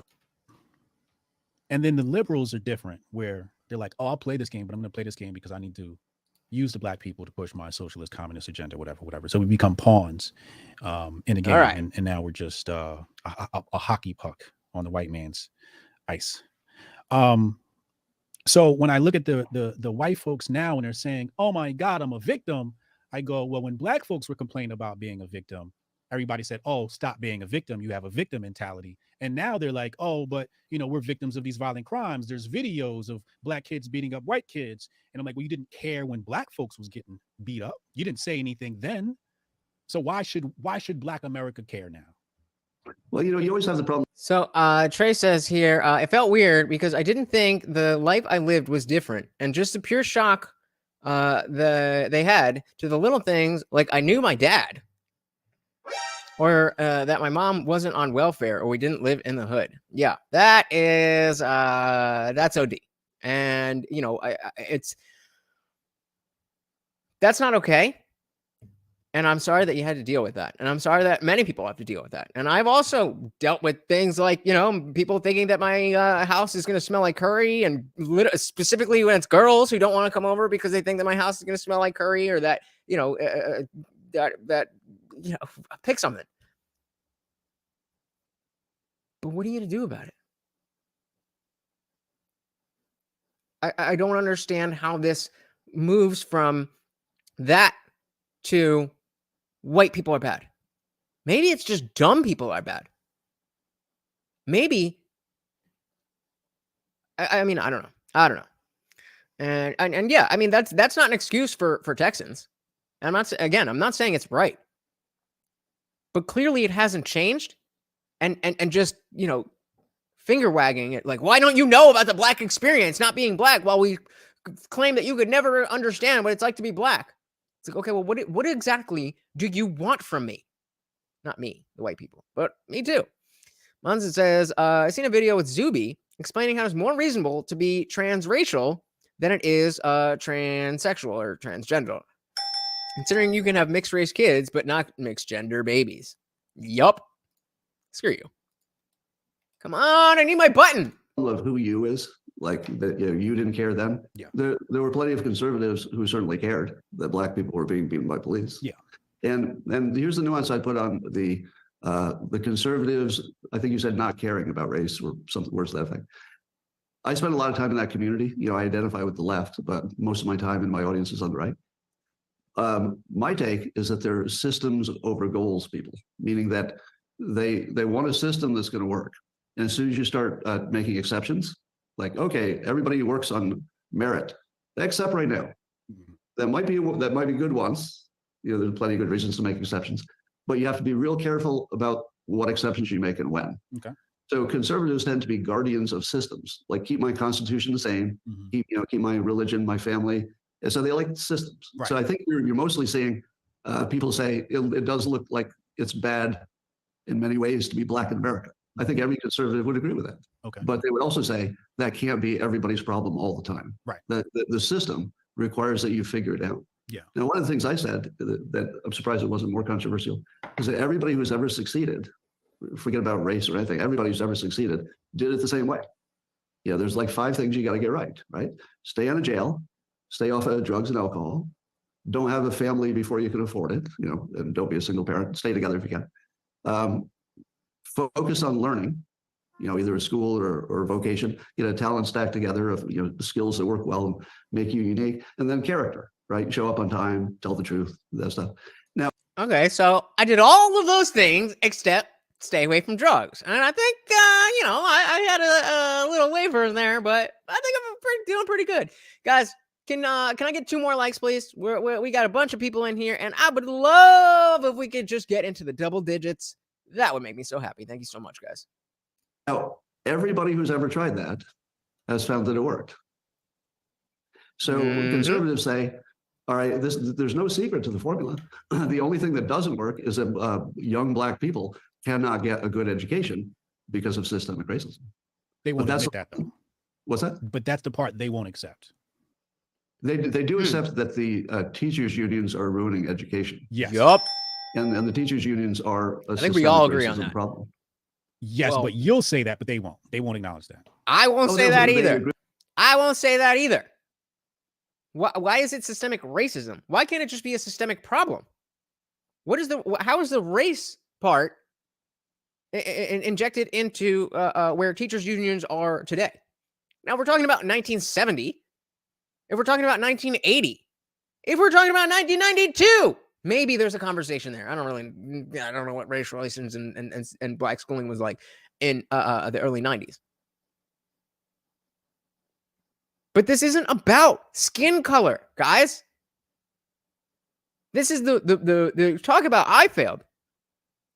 Scott blew up his entire career to have this conversation, to just have the same conversation that we've been having for 5 years. You are not bringing anything new to the table. You're not bringing anything new to the table. The systemic systems is the system of the evil white racists. And you're right, Hotep. They won't acknowledge that. So even if that's the case, even if you are right, they won't acknowledge it. So you need to do better. If they're so bad and you're so good, then why do you suck at this?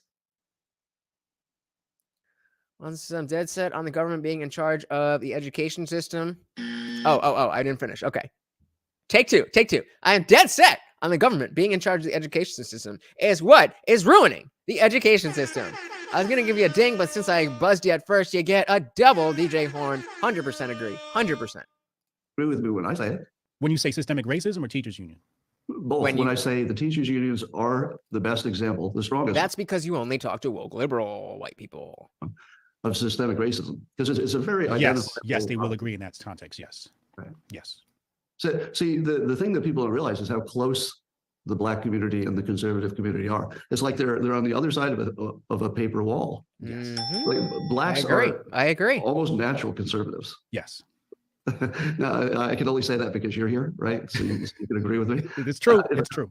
Hey, we got our first super chat of the night. Thank you so much. He's awake now. All right, let's pull him into frame. Oh, I put his bed up here so that we could see. And even if he's not awake, he will definitely enjoy the treat from Dan. Thank you so much. Really do appreciate that, as does Morty. Thank you so much, brother. Let me get this thingy here. If I said that out of context, people would be like, "Wow, that's crazy." Yeah. But what are you paying in, Dan? It looks like there are a lot of natural And conservatives. David, I mean, what are you paying in? You can't bring themselves to buy the whole conservative package, so that's a problem. Yeah. But you don't have to. You just buy the part that everybody wants: better education. Yeah. I mean, just to support what you said, right? At the very basic level, what's important to Black people? God, money, and guns. That's one thing that Black folks and white conservatives got in common. They love them things. So Yup. support your argument. And ain't a Black person that could disagree with that. Thank you again, Dan. They know we love money, and they know we love God. We're one of the most church-going people ever. You know what I'm saying?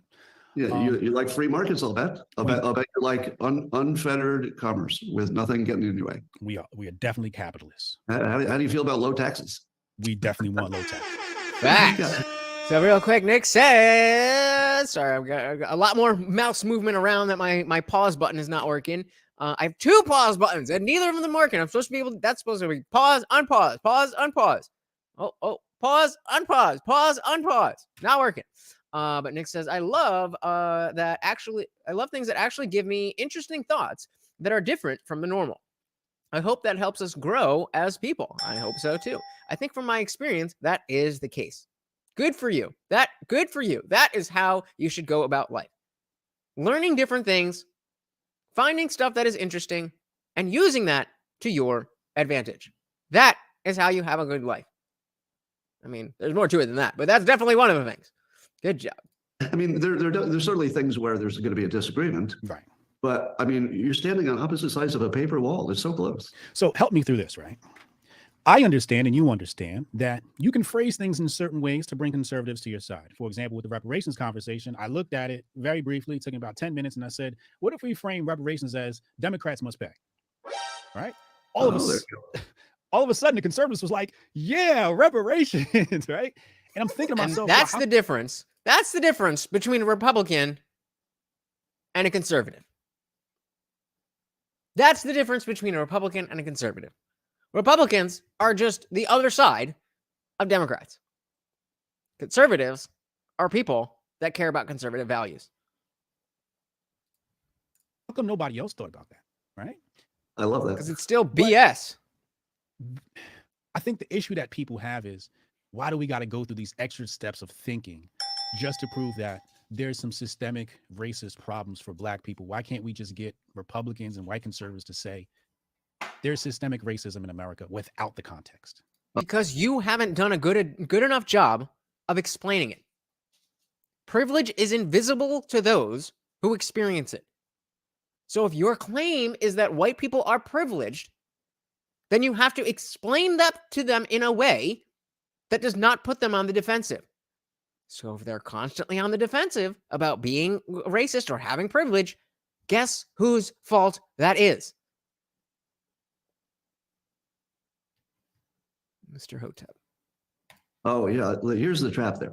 If you say there is systemic racism, and then let's say the Republicans agreed on that premise. Now, I agree with it, but I'm not a politician. If they agree with it, then people can start packing things under that label. Republicans you can deal with on an issue basis. So, for example, Republicans are not going to say, let's fund Black Lives Matter. But Black Lives Matter wanted more body cams on police. Conservatives have no issue with that whatsoever. Would probably help you fund it. So if you took it down to, like, tell me specifically what you want to do, it ends up being the same stuff.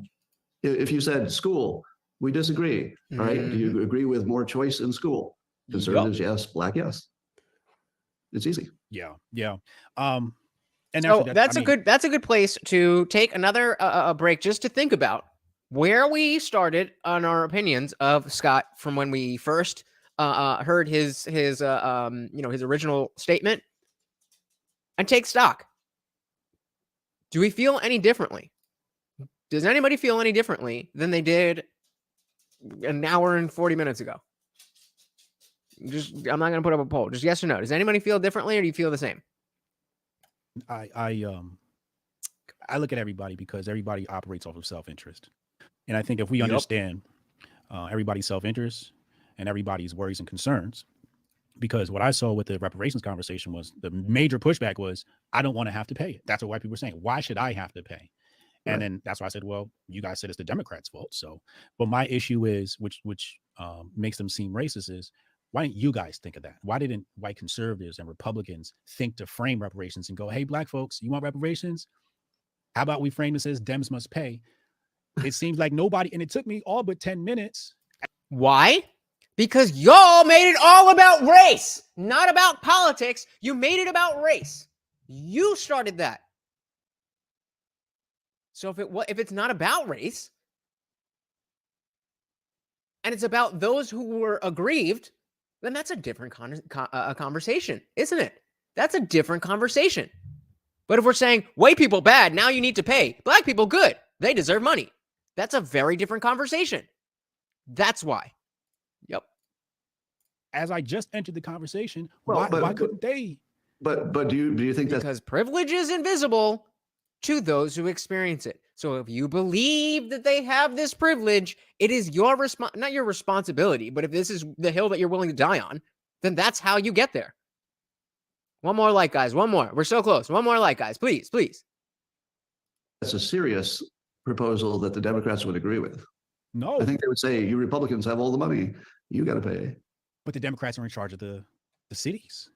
Yep. The Democratic policies are the same policies that have crippled the black community. Sonny Johnson talks about this. They are the party of the poor, right? She says Democrats are the party of the poor, and they can't be the party of the poor if there is no poor.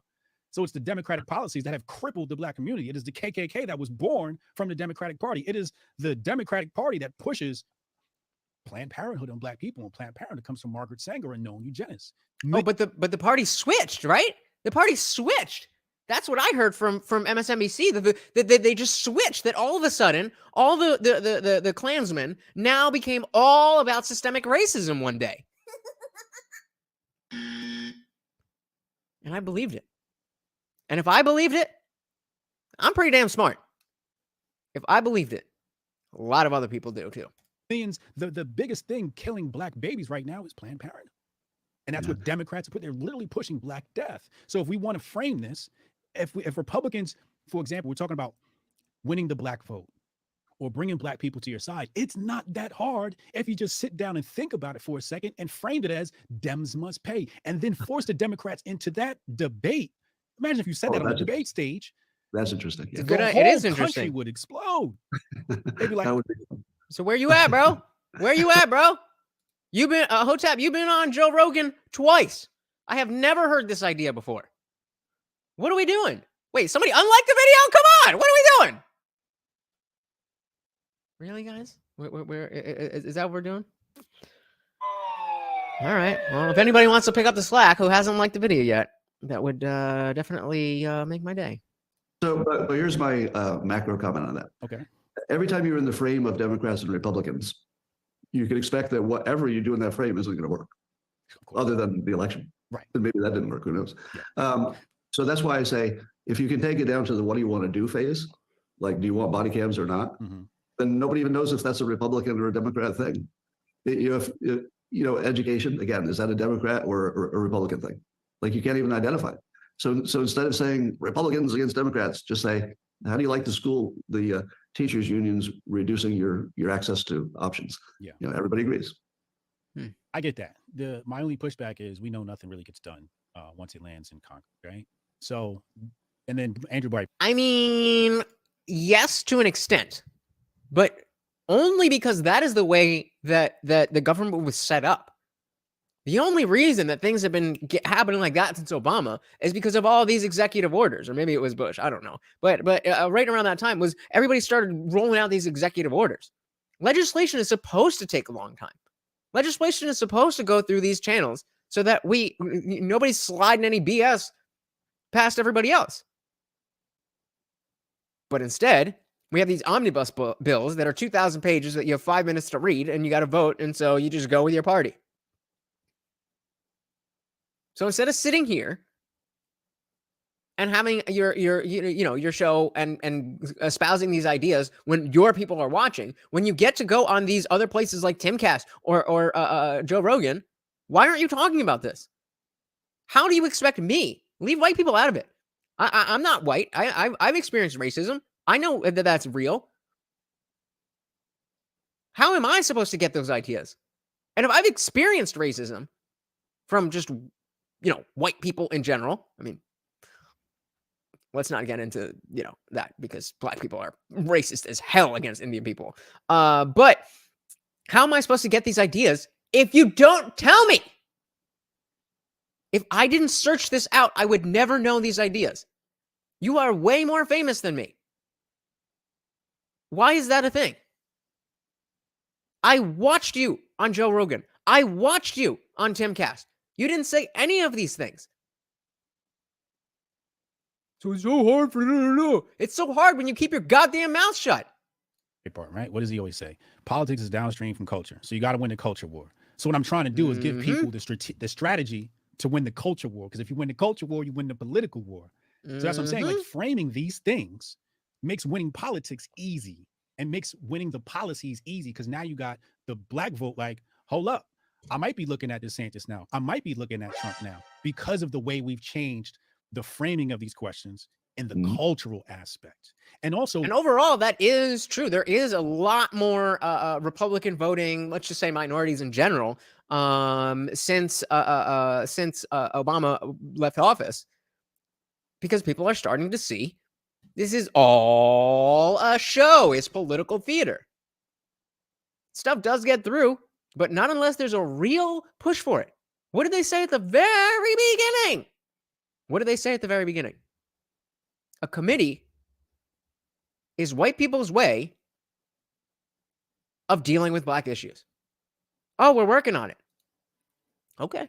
You talk about education. If you educating accept that. people on, oh, wait, how are democratic policies?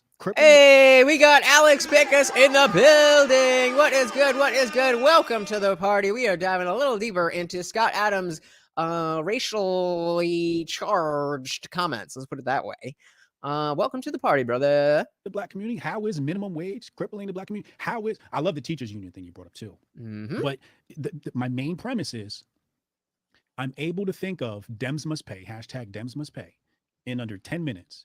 But years have transpired before I even entered this political arena, and nobody's thought of this, which tells me. So maybe you're the guy. Again, maybe you're the guy. Then be the guy. And don't complain that there's no other guy who's just like you. Trust me. Trust me.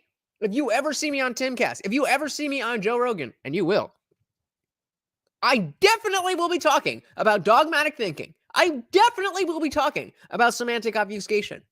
Because if I'm not, then what the hell am I doing there? That is my message. If this is your message, why haven't we heard it?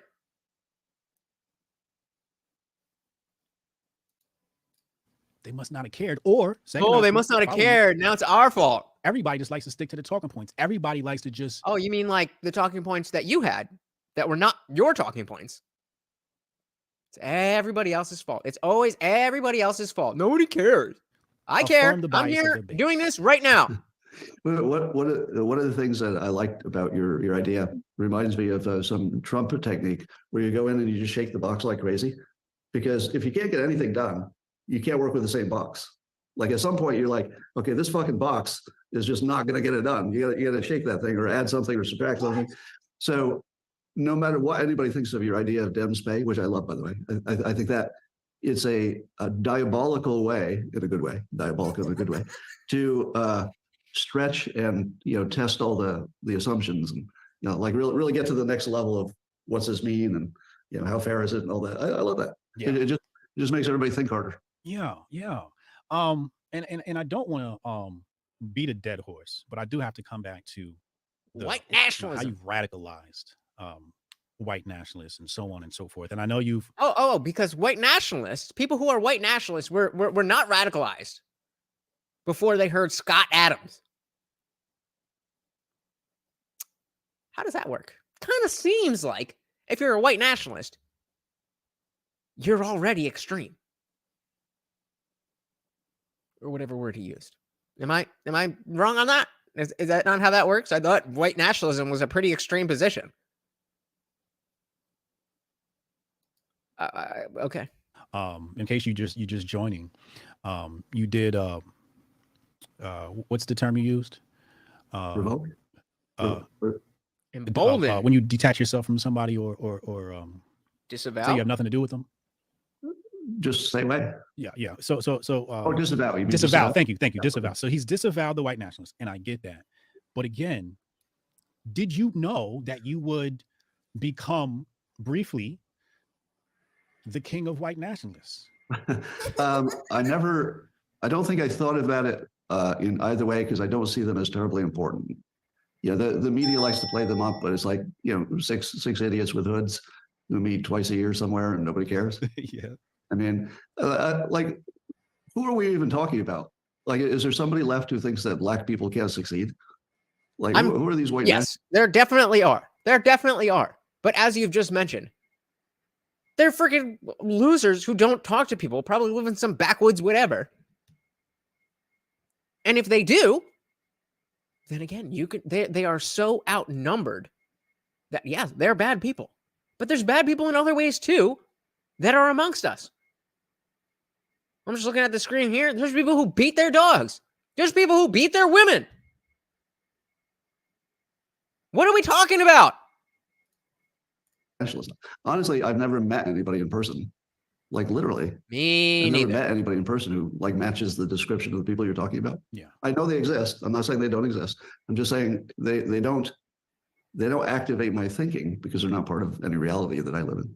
I don't know. So to answer your question, I think generally he's saying that if that reparations are owed, and that because the Democrats are so about we need to help black people and the Republicans are not, that if the saying that the Dems must pay is a good way, even if Republicans don't think that reparations are owed, politically, it is a good look to put them on their heels, which Republicans seemingly don't know how to do with Democrats. It's a good way to put them on their heels and be like, yeah, we definitely do care about black people. And so we are going to pay, but you guys don't have to because we're better than you and we care about black people, but I think that's, what he's saying. And I think the stop paying taxes was a different iteration, but I don't really know.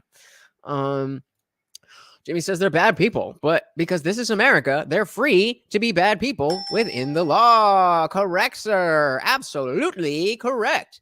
Well, says the Democrats are the only ones that own slaves. Is that true? I don't know if that's true. I mean, they certainly were the Dixiecrats. They certainly were the party of slavery, but I don't know that no Republicans had slaves, but certainly the sentiment is true.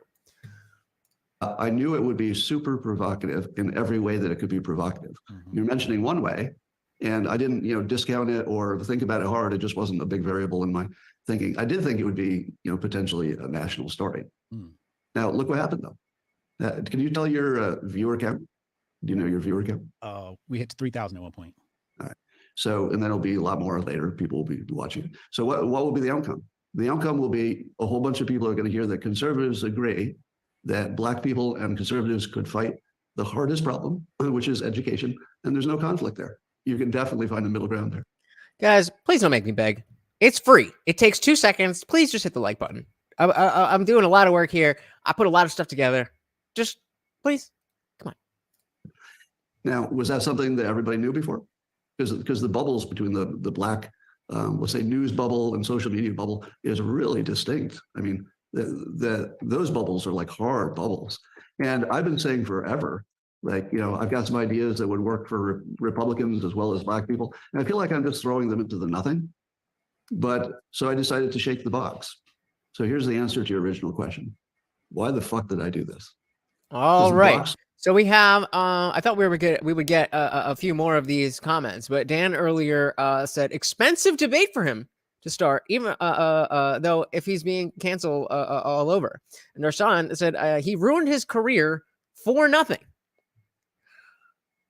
I purposely didn't want to say too much about that because he's going to address these things directly. Was broken, and somebody needed to shake it. And we need to be able to actually break through the bubble and actually have the conversation. I think it's here. And if what that causes is me to get canceled, I had a good run. You know, if the proposition is you get to continue doing your cartoon, or you get free speech in a useful way, like I wouldn't do it if I didn't think it was useful. I'll take free speech. Like that. If I can keep doing my cartoon, or I can get free speech, I'll take the free speech. So at 65 years old, when you're a millionaire, I don't know if he's a millionaire. I assume he's a millionaire. I mean, Dilbert's been around as long as I have, if not longer. Maybe he's just done. And he's like, you know what? Because I'm done, what did he say earlier? I paid the ultimate price for free speech, so other people didn't have to. Again, you can disagree with the characterization, but in his mind, that's what he was doing. I don't know. What do you guys think of that? That's an easy one. Yeah, I'll quit work tomorrow, but it's not really negotiable. First of all, I'd just like to say, yeah, because no one else will really love real quick. Yeah, because no one else will buy it. But let me tell you, the New York Times, the Wall Street Journal, and all these other places are going to pay a lot more than a monthly locals thing. To touch on the white nationalists, there's such again with the white nationalists. All right, anon. So they can, like I told last night in the spaces, I said, we don't know. These are 3-letter agencies. Kids playing around. You know, no daddy at home syndrome. But a lot of these accounts are anon. They're not brave enough, or, you know, for whatever reasons, they don't show their faces. So they're a fringe group. So I really don't, you know, when they're like, some people say, oh, look at all of them in your mentions. I'm like, I don't care about these people. These people don't matter. You know what I mean? Like, they don't matter. But what I want to touch on and really dive into is the real quick, as he's talking about people in the comments, I was looking around at the different features on you know, in the YouTube studio, and if anybody talks to Trevin, I did unblock him. I know he's stuck around for a while, but I'm sure after months he is gone. So if anybody knows him, I feel like I'm ready to deal with that level of troll at this point. That's not an invitation for you to act like an a-hole, but I'm just saying, if you know him and he wants to come back, he's unblocked. I want to say thank you, first of all, for bursting that bubble. I try to burst that bubble all the time. I try to be that bridge between the two bubbles. And what I've always said is the left is very good at keeping Black people in their bubble. For example, instead of hearing the nuance, and we talked about nuance, maybe we want to dive into that a little bit. But instead of looking at the nuance of the conversation, they'll just say, Trump's racist, stay away, right? Or, for example, here's a good example. Capitalism versus socialism. In the meetings, they'll say, capitalism is a white supremacy machination. Therefore, just stay away from it because white people created it. You see what I'm saying? That doesn't sound like good advice. It doesn't sound like good advice at all, right? But my point is, they use a stench. Whoever was the one person, thank you. The rest of you, I mean, I would certainly like your video. I very rarely do I like a video without watching it. Let's see, real time. Oh, look, I like the video. You know how long that took? Longer than it's taken me to say this sentence. They throw a stench on the right-wing bubble, so you just stay away. You never even look in that bubble. Yeah, good point. You know what I'm saying? Like, you don't even want to explore over there. So they make it seem so dank and like just terrible that like you don't even want to be on that side of Twitter. And then they mobilize the Black liberals so that if I have this conversation with you, I'm canceled. I'm no longer even Black American. I hate Black people because I had the conversation with you. Yeah, you're an apologist for something, right? Yeah. So everybody's an apologist. Right. I love this, Lee. I love this. Scott will be just fine. He was trying to start a conversation and it worked like crazy. It absolutely worked like crazy. And he sacrificed some of the luxuries that he had in order to start this conversation. And the way that he did it obviously offended a lot of people. But again, if you are speaking directly to Black people, if you agree that racism is as bad as the liberal establishment makes it out to be, Don't you think it's worth being offended hearing one offensive thing to fix that racism, if that's what's going to happen? I'm not saying it is, but certainly what we collectively have been doing is not working. And we're talking way more specifically about this than we were last week. So I'm going to put up the poll. We're not quite done yet, but I'm going to put up the poll one more time at the end of just, is he racist or not? And I'm very curious to see if we get the same kind of numbers. Mon says, you got to work for that like. Bro, what you mean? I'm here every goddamn Monday, Wednesday, Friday, 8 p.m. dropping videos every day, giving it my all. Bro, if you don't think this is working for it, then you don't belong here. You don't know what is what, and you don't belong here. So that's how they keep black people in this bubble. So we can't, let's say you were a nice white nationalist. I can't even have a conversation with you, right? And I'm going to give you two instances. Actually, I'll just give one to be on the safe side. Marcus Garvey met with the KKK and came to an agreement, right? So this has some precedence of black people meeting with white groups. So assuming you were, there is a precedent. I may have to question your analogy for a moment. But let me see if I piece this one together. In your analogy, would I be a member of the KKK? Assuming you were. I guess. Want to reword that a little bit? Right, but we know you're not. All right, I got your point. Yeah, we know you're not. But assuming you were, what's wrong with that conversation? Why wouldn't I, based upon the precedent that Marcus Mosiah Garvey? Right. Nick, I completely agree. There are racist people, just like there are sexist people, just like there are arbists and arsonists, because it sounds the same. But most people do not want to burn down buildings. That doesn't mean that you shouldn't have a fire extinguisher. This is just, it's so overblown from people's individual perspectives when it is a societal thing. Your unique perspective is not as relevant to the larger conversation as you think. I'm sorry that your experience doesn't dictate what everybody else experiences. We're just talking about how Trey didn't appreciate that people were trying to learn and did it in a way that he didn't appreciate.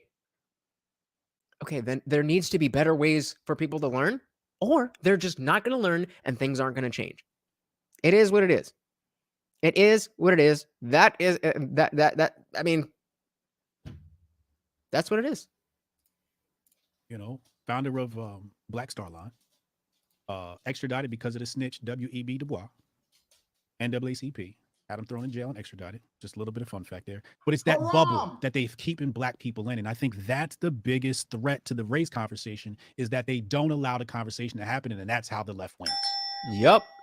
They don't allow the conversation to happen. And that's how the left wins. And then thank you for the likes, guys. I do appreciate it. They make these committees and act like they're serving you. And then they do nothing except point at the guys who are not pretending to help you. Nobody's helping you, but they're pretending to help you. And as far as I see it, the Republicans like, we're not helping you anymore than we're helping anybody else. We don't give a damn about any of you.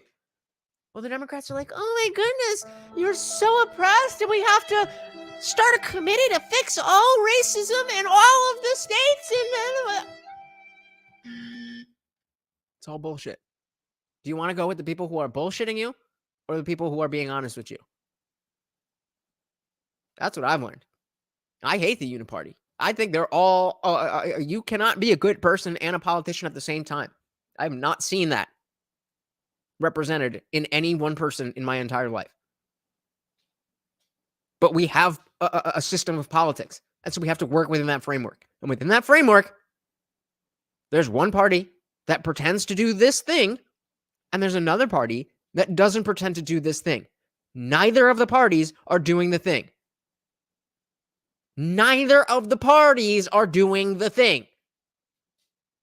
And one of the parties is saying why they're not doing the thing, because they don't believe it would be the answer. Again, you may disagree, but they're being honest with you about that, at least. I don't get it. Tell me where I'm wrong. Tell me what I'm not getting. I agree with that. And I think what you and I are doing today is, I think you had some insights that people would not have heard before. I'm positive that the things I said are getting to an audience that would never have heard me before. And the part that nobody got is I was trying to be productive. Do you see that? Well, I saw it immediately when I first watched the video. I laughed, I joked, right? Like, now, are you aware? I don't know if you saw it, but I've been referring to this as a 3-act movie. I did see that. Yeah, and today was Act 3, right? So Act 1 is the provocation. Somebody dies. Some bad thing happens, and then in Act 2, there's just a whole bunch of activity that's sort of interesting in its own. The tweets, the canceling, the newspapers that are canceling me. They're all like individually fun stories. The commotion. And the third act of any proper movie is where the protagonist, in this case me, is in an impossible place. And you can't even imagine how this could turn positive. And this is how it doesn't. This is all I wanted. This conversation. It's all I wanted. And I got it. Thank you. Hotep, you're a genius. HotepJesus.com. So anyway, this is Act 3. Yeah. You are Act 3. Now you're going to get lots of pushback for not asking me tough enough questions. You know that, right? You're going to get annihilated. And I thank you for that, because you're taking a big risk. And that, I believe you're doing it for the right reason. Well, I think you actually want this conversation to be, I agree. Well, I do think he's doing it for the right reasons, but he's just not doing a very good job. He's not doing a very good job. Let's see, what do we got here? Anything new? Yeah, I mean, I sure hope not. I mean, I'm trying. And I've been a sheep before. So I wouldn't be surprised if somebody was like, bro, you think this thing? You think you're so smart? You think you're thinking outside of the box? This is just this ideology shoved in your face. If that's what it is, please let me know. I will stop doing that immediately. Because I don't want to be a sheep. But the point is, if you don't want to be a sheep, you have to work at that. Because they, whoever you want to call they, are actively working on making you feel like you're not a sheep and you're a thinking person and you know what's going on and you're helping this group and that group but you're not. That's the game. That's why there is the phrase political theater, because there is a such thing as political theater, and there's very little of actual political endeavors that really actually do something. There are definitely some, but for the most part, it's just people keeping their position going. I don't know what those tough questions would be. They would be, to me, those questions would be dense. They would come from a place of, I don't want to hear what you're saying. You're a white nationalist. You're racist. What you said was wrong.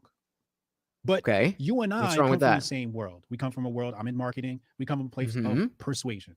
We come from a place of provocation.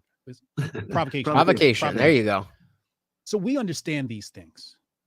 The vast majority don't. So I can't put my mind inside of a dense mind to ask those questions. And I think those questions are ignorant because they don't see the play. That's a fair assessment, but then you cannot blame anybody for not understanding the answers to the questions that you are not willing to ask. You cannot expect people to know the answers to questions you are not willing to ask or answer. If you're fine with white people being ignorant to the experience of black people, then we're fine, because you don't want to talk about it. But if you want to teach these people who have a different experience than you, and you understand that as much as their experience is different than yours, that your experience is different than theirs, then you got to do something different. You got to do something different. So it's hard for me to even know what those questions are. What are those questions? Got you, Nick. I don't know. I suppose I would have pre-answered them if I knew. I got you. So people are going to say... Exactly. I would have pre-answered them if I knew. He's a straight rich white guy. How the hell is he supposed to know? Why did you support Trump? They're going to say of me, unless you're a racist, right? But just to connect some stories that deserve connecting, probably half of the country is not aware that, for example, the fine people statement by Trump was edited. Who knows where he's going with that? Who knows where he's going with that? Find people on both sides statement. You mean the one that he made after he said the white nationalists and Nazis deserve to be disavowed completely? Most people don't know that. Most people think he said there's fine people on both sides of the white nationalists and Nazis. You guys have heard me go off about Trump. That's simply not an accurate account of history. Hoax. Yes. They just cut out the part where he immediately said, I don't want you to think that I'm talking about the neo-Nazis.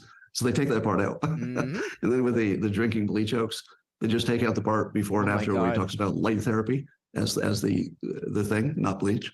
That was one that really, that was once I was starting to pay attention to, like, oh, wait a minute. Because remember, I shamefully voted for Hillary because I thought that if Donald Trump was our president, that the world would end. So as I was coming out of that and realizing, like, oh, they lied. It was things like the hearing the full conversation about, oh, we have these amazing things. Like, if you remember in science class back in high school, they had the UV light things for the goggles. You put on goggles to do the whatever, and you put it in this white box and you close the door. You know what's in there? UV light that sterilizes the goggles. And so the notion of, like, oh, is there something like that we could do inside the body? He's not a scientist. He's Trump. Is that really that dumb for Trump? Do we expect him to be a scientific genius? Of course not. And you didn't know. You didn't know. What if there was, and what is Monta saying? Give me a second I could see it on YouTube. I'm waiting for it right here. There is something like that. But how dumb is Trump, right? Oh my God, he wants you to drink bleach. Does he though?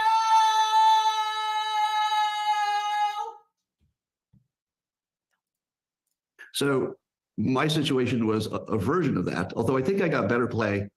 I think I was a little better treated with full context than those other two cases. But most of the race hoaxes, from the Covington kids hoax, they're all done the same way. Yep. And for anybody watching this, probably the people watching this are the media savvy people, because between you and me, I forget which way that goes. We're sort of training you and me, them what to look for, like as you have on this live stream. And I think that's really useful. Really useful. Yeah. So why did you support Trump?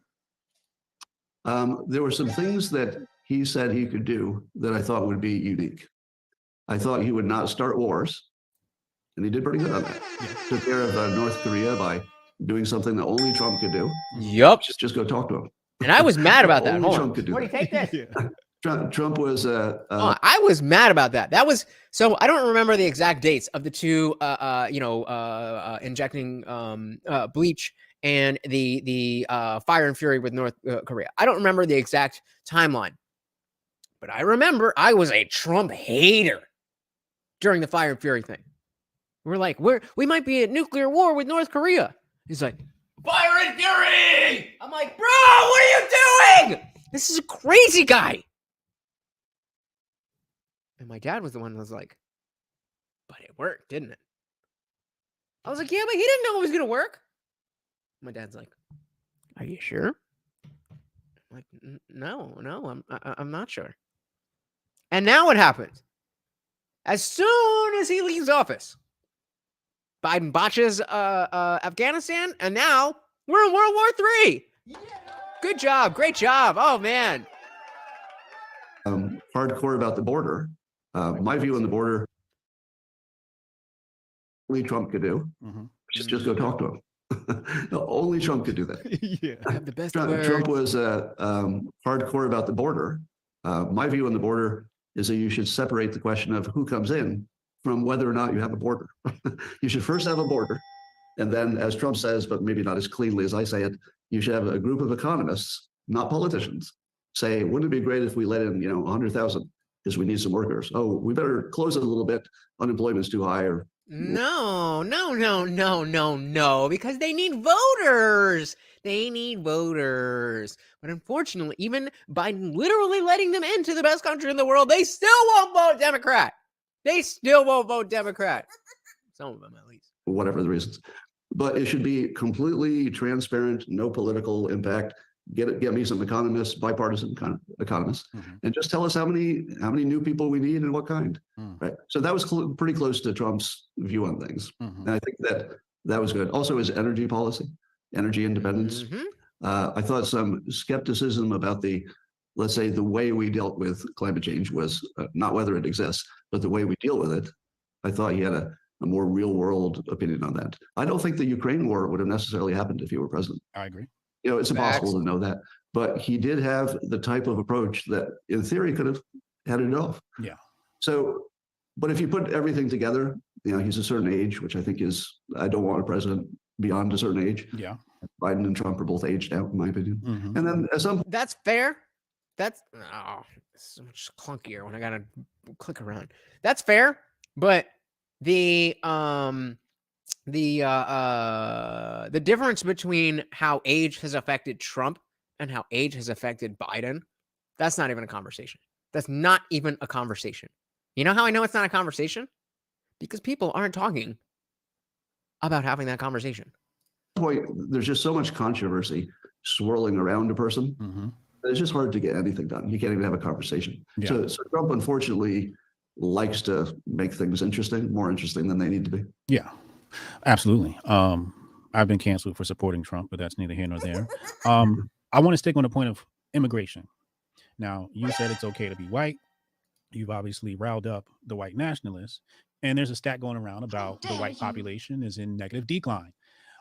Mix that in with immigration, white people are going to become a minority in America. Black people are going to become a super minority in America.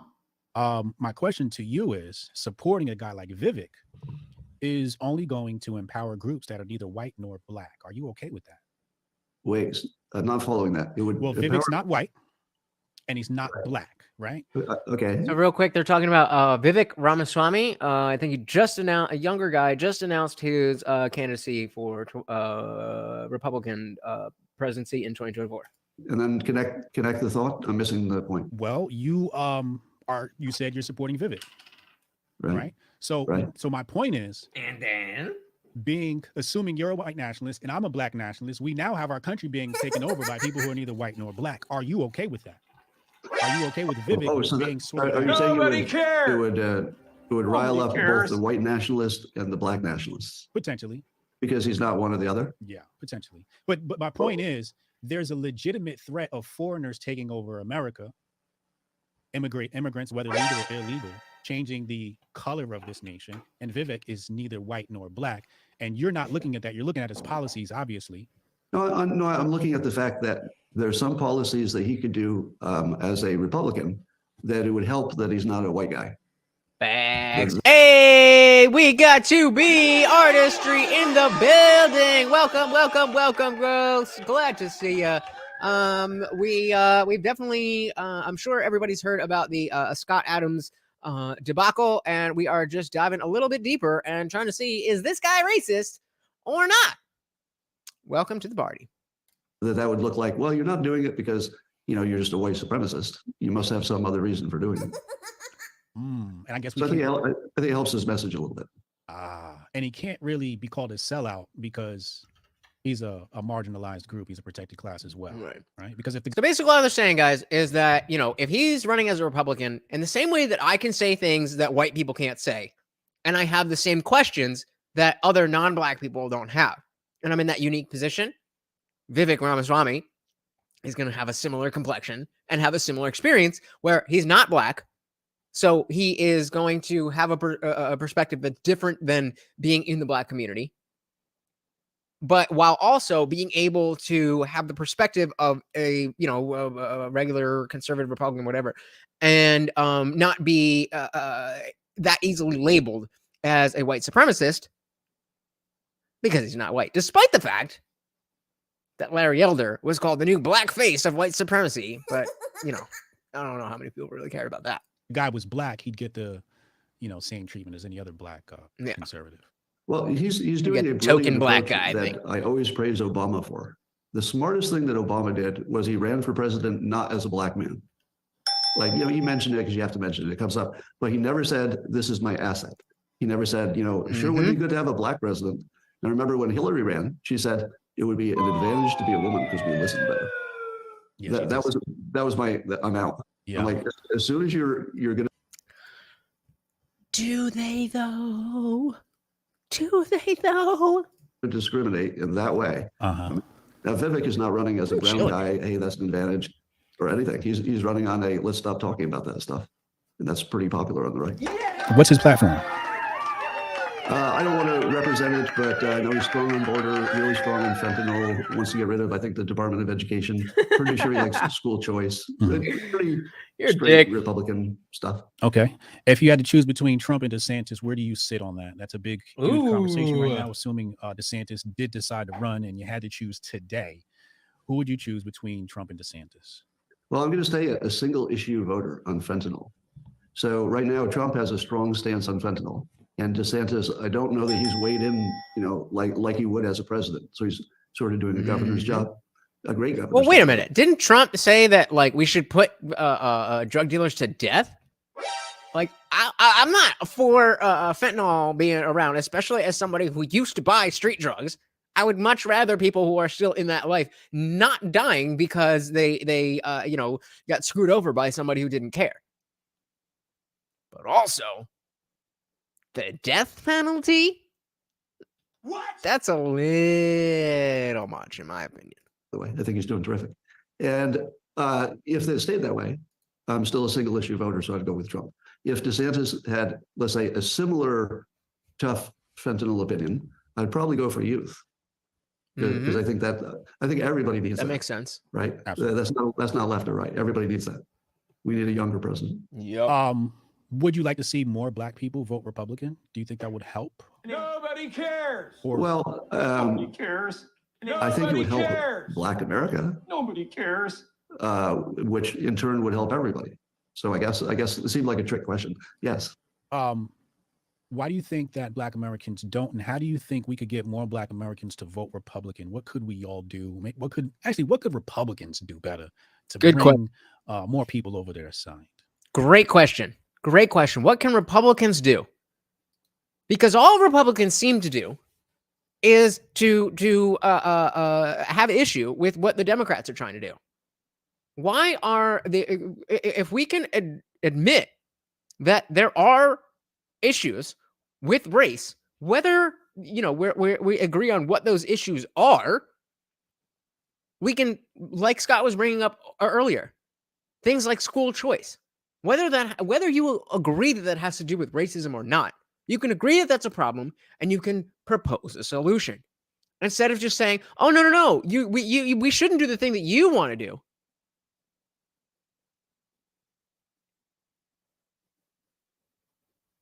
Nope, that's it. Okay, I guess no, we don't want to do that. I mean, shout out to DeSantis for at least doing something with the schools and taking out all the books. One by one, they have to be approved. And just in case you think that's some transphobic whatever, it's clear that you are not aware of Just the Tip. You are not aware of genderqueer. You are not aware of The Bluest Eye. And the most recent one I found, D's Big Nuts. Those are all children's books that are very graphic. Don't believe me? Look them up. Just the Tip. Genderqueer. The Bluest Eye. D's Big Nuts. Look them up. I think the Republican messaging has been terrible, like basically just terrible, because they always leave this big room for you to assume the worst. And it's just not necessary. and absolutely agreed, Monzo. Absolutely agreed. I mean, it is crazy to me, except for Big Pharma. There's no other reason. There's no other reason why anybody could see that the drug war is anything but a joke. We tried prohibition 100 years ago. 100. Make it make sense. It's not true, and it's not necessary, but I think there's like some stubbornness. Like there's just some things we're not going to explain. You know, you have to work it out yourself. So I think that works against them. So one of the interesting things about Vivek Ramaswamy is I saw him giving a talk to some Republican group, and it looked like he was talking without notes. And it was the smoothest, most rational. Darshan, you still here? You know, thread of thoughts that all held together. No ums, no ahs. And I thought to myself, the moment I saw that, I thought, if there's no teleprompter there, that's who I want as my president.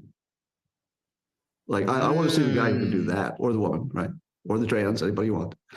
By the way, I'm even pro-trans. And like the view of me from my critics is almost completely opposite. Almost everything is the polar opposite of what they imagine. Yeah. Yeah, you just made me lose my train of thought with that comment. But okay, the messaging is off. Vivek, okay, so Vivek, you're saying doesn't speak from a teleprompter. I agree with that. I hate the cookie cutter. You know, I'm speaking from the teleprompter. I can't trust that. I can't. I say she. Me neither. We are way past those days. I get that. You know, a lot of people were like, "Oh, Trump isn't presidential," and I was one of those people. But also, it's been 2 hours and 26 minutes. I haven't read a goddamn thing but your comments. If I can do it, then why can't you, Mr. Running for president, or Mrs. Running for president, or non-binary thing? Why can't you do it? There's millions and millions and millions and millions and millions of people who do this every single day. And you're supposed to be the guy. And you need a script? I'm not saying don't workshop what you're going to say. Certainly, there's higher stakes on what you say than what I say on this show. But I kind of feel like this show is a bit more entertaining and probably more informative than any single presidential speech ever in history. And if you disagree, shut your goddamn mouth. It's like, yeah, right. There's a little trust level, right? Because if you're reading it, you don't know if you're getting a real person. But just the ability to do that is pretty rare. Like even among the, you know, if you just take any senator, like it would just be some boring, you know, like talking point kind of thing. But he was ripping it up, and it looked like it was all spontaneous. Aside from Jim Jordan, aside from Matt Gaetz, aside from Lauren Boebert, aside from, to say Jim Jordan and Paul Rand, I don't know anybody that can just speak like that. So why are they representing us? Why are they representing me? Maybe y'all can't fucking speak like this, but certainly I can, as evidenced by the fact that I'm doing it right now. This is an interesting question. What would crime be with no drugs? Is this different? That's the same thing. What would crime be with no drugs? Violence, stealing, things like those. I'm not sure if I'm missing the point of your question, but there are other crimes besides those that have to do with drugs. Yeah, I'm not sure what you're asking. Thank you, Nick. Always appreciate you. So it comes off as genuine. Genuine, yeah, it looked genuine, right? And I think that's what's missing. Which also talking point kind of thing, but he was ripping it up, and it looked like it was all spontaneous. Which also comes off as genuine. Genuine, yeah, it looked genuine, right? And I think that's what's missing from politics. Do you think Vivek stands a chance of winning the primary? Oh, I'm going to say yes based on talent.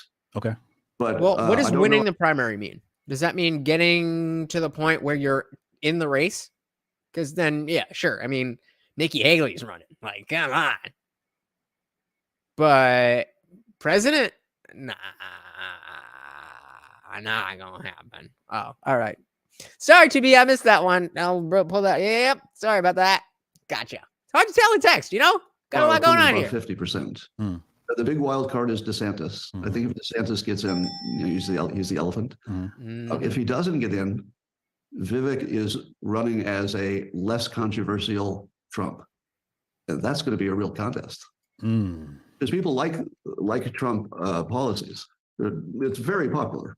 It's just what he brings with it annoy some people to the point where it's just intolerable to have him in office. I get it. Mhm. I mean, I understand the point.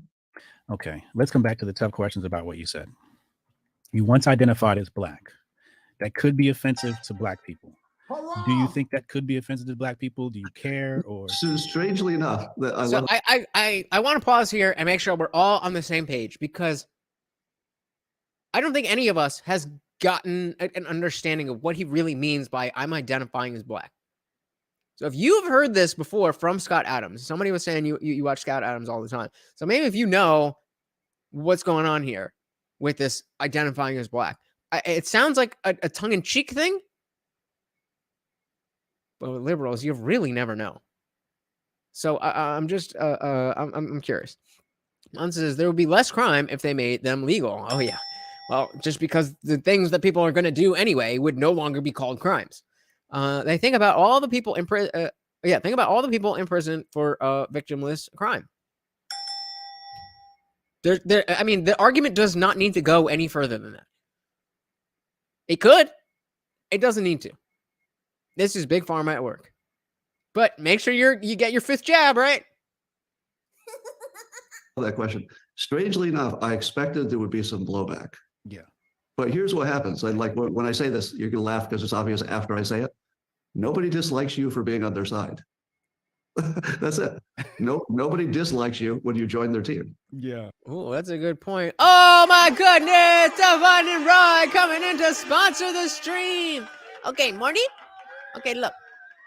See, this right here is a dog treat. You know what? Even because you are a sponsor of the stream, we're gonna get a piece of raw because they have the kibble. Okay, this is just a regular kibble, and they smush it, and it's kibble, and this is raw, but it's freeze dried. Okay, that means they make it cold, and then they make it dry, so you can eat it even though it's raw. Yay, good boy. Thank you so much, Devon and Rod. Very, very, very much appreciated. Sponsoring the stream, very much appreciated. Thank you so much. And we got real quick before we get back into it. Dan says, why can't you identify as Black? You can identify as man or woman. What's the difference? Yeah, somebody brought up I think they were referencing somebody else, but saying that it makes a lot more sense to be transracial than to be transgender, because you can have a mixed baby, but you can't have a mixed gender baby. So you can have a mixed race baby, but you can't have a mixed gender baby. So that does not make sense. And that is a good question. Hey, Harley Rose, our resident fact checker, comes in to check in with us. What is good? What is good? Welcome to the party. We are trying to determine, is Scott Adams a racist or maybe a genius? Welcome, welcome, welcome. Maybe they should. Like, maybe we should be treating everybody as individuals, but nobody does that. They say, "Are you on my team?" Yeah. All right, just don't tar me with that stuff. But I'm happy you're on my team. I found it fascinating that you've come under a lot of fire, but not for that. I mean, but that's the reason. The reason is that when you say, he's not "I like you so much, I want to be on your team." Yeah, literally what I said. It's hard. That's hard to be mad at. Mm. Like, even if you think I'm joking, it's still hard to be mad at it. Yeah. Now, some Black people, you said the reason for that is because you wanted to join the winning team. And there's a contingent of Black people who would say, we're not the winning team. We're the ones being oppressed. We're the ones, struggling. How do you refute that? Now, that's the kind of talk from a winning team I like to see. Because part of what is allowing Black America to be winning, in my opinion, at the moment, is that they've made a good argument for being victims. And if you can sell that argument, that really helps you. So I don't object to anybody taking that approach. Are you going to continue identifying as Black? No, No, because of this recent blow up. Oh, thank you, Dan. I decided that would be offensive. So no, I'm as of today, I'm back to identifying as. I was thinking about going non-binary. Don't tempt me. Don't tempt me. Do it. I'll do it. I kind of want to see the non-binary. I said, shit, me too. I always love the non-binaries because there's something so wonderful about keeping your options open. Yes. Once again, thank you so much to the sponsor of the stream, Divining Rod, and Dan Jensen for also helping and being as gracious as reminding me to put to replace him in the banner. This is why I love this community. This is why I love you guys. You are awesome. I'm not even sure that's exactly what's going on with the non-binaries. So I might be ignorant of the situation. But I just like there is something called non-binary. Yeah. I'm a big fan of anybody who's outside the system, which is one of the reasons that I have a special fondness for the Black community, because you got like you're that sounds racist. I wanted to pause when he said, "I love that there's a thing called non-binary." There's always been a thing called non-binary.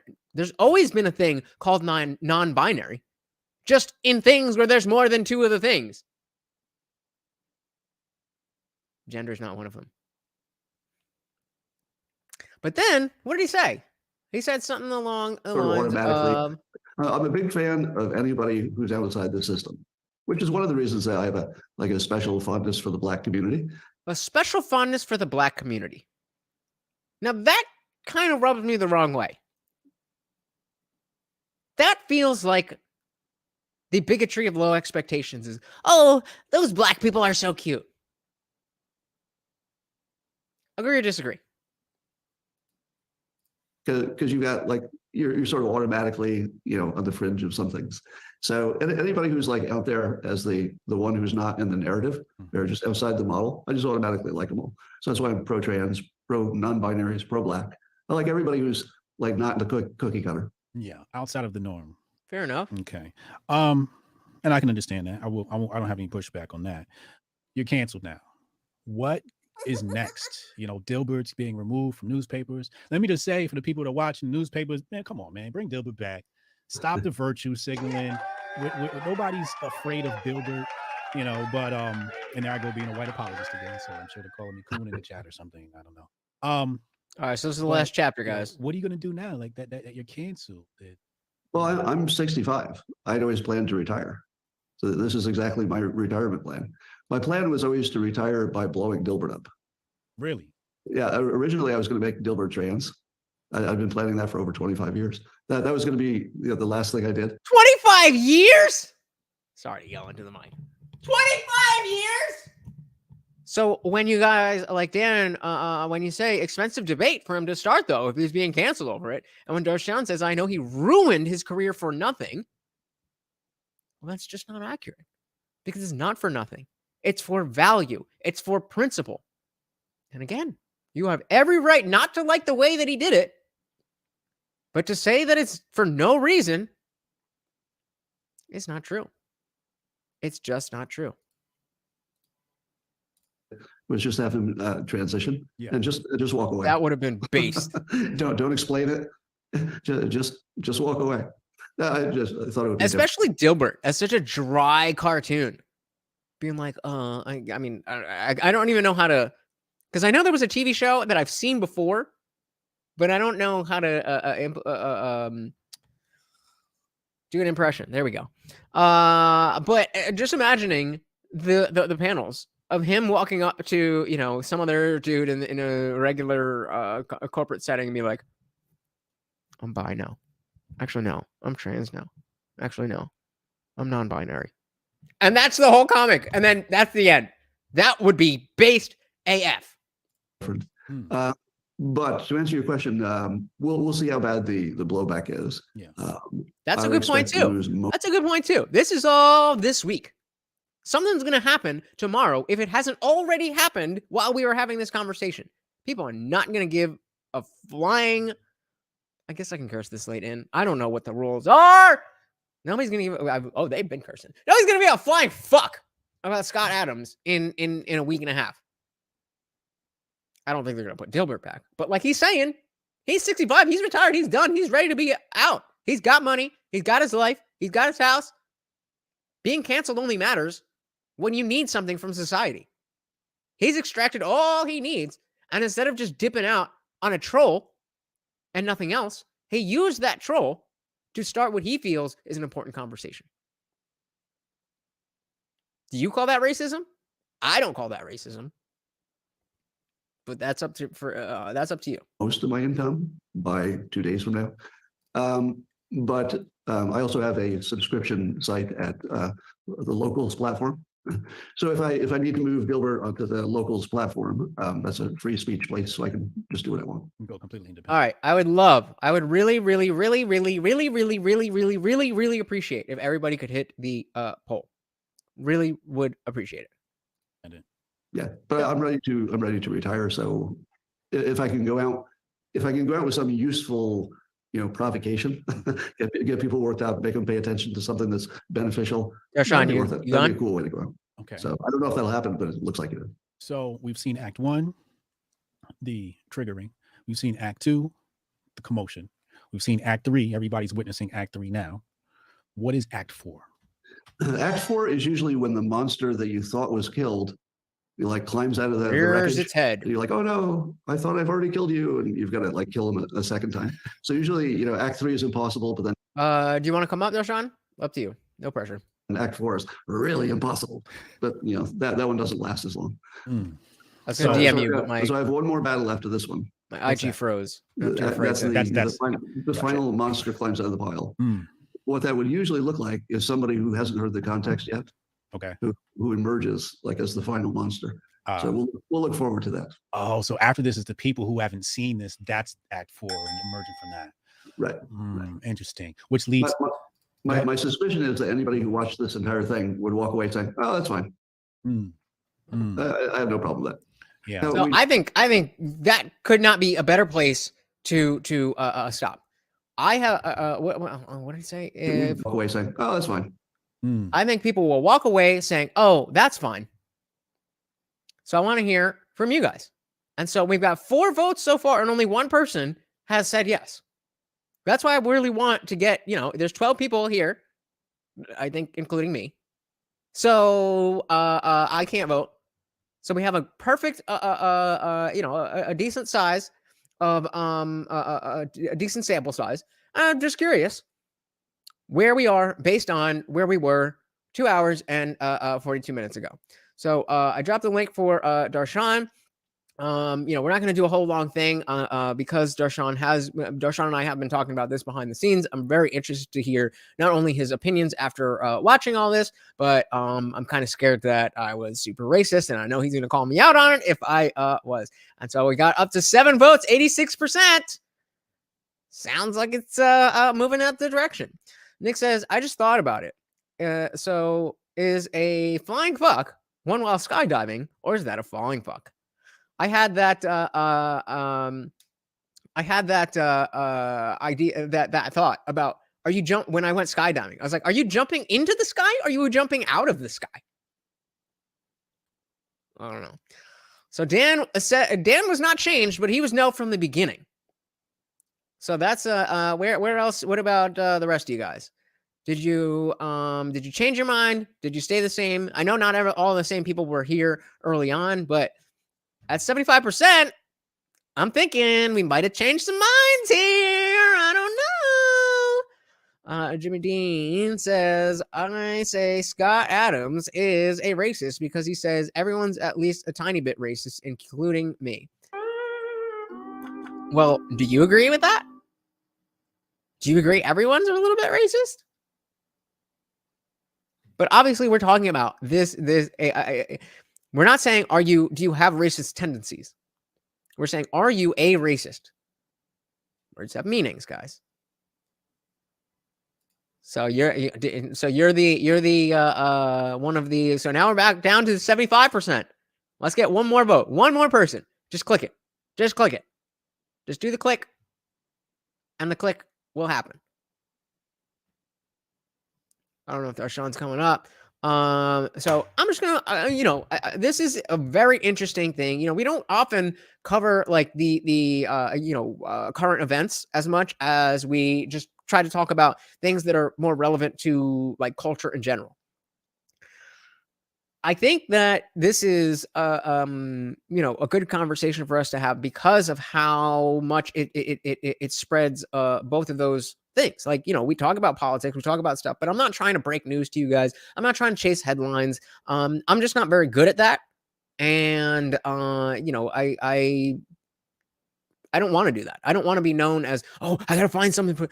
I want to be able to talk about stuff. And I don't want you guys to expect that, like, we're just going to talk about this, that, and the other. Like, I'm going to bring you something that you may not have heard before, may not be new, but it's going to be interesting. It's going to be relevant, and it's going to be something that I hope you guys will enjoy. You know, I've had some misses here or there, but I think overall we've been doing a pretty good job. Close the live chat. How do I what? Oh, for other people. Gotcha. Close the live chat and open up again. Thumbs up whenever you're ready, D-Mac. And all right, let's bring in the man of the hour, Dashawn McAway. Welcome to the party. Welcome. Real quick, for those who don't know, man? What's going on, everybody? Good evening. I'm losing my time frame, but very interesting conversation, and I'm starting to think that you, sir, are a racist. Yeah. Starting to think that you are racist. Okay. No, I don't think that. I think you may have some racist tendencies. I know Scott Adams does, and I would agree that most people have some sort of racist tendencies. They may not be racist in their hearts, but the way they think about things, it comes off as racist. I do agree with that. I agree with that, and I mean, I don't necessarily even think that is necessarily an inherently bad thing. It just is an expression of the different experiences that we have. Obviously, you're not going to see black people the same way if you are a black person, or if you're an Indian person, or if you're a white person. And I think it's things like what we're talking about, and the way that everybody was so quick to jump on what they thought he meant, whether or not you ended up listening to all of this and feel the same way. People we're just like, oh, he's gone, he's done, that canceled. And so I don't know if you watched I know you watched the original thing. I don't know if you watched this before this show.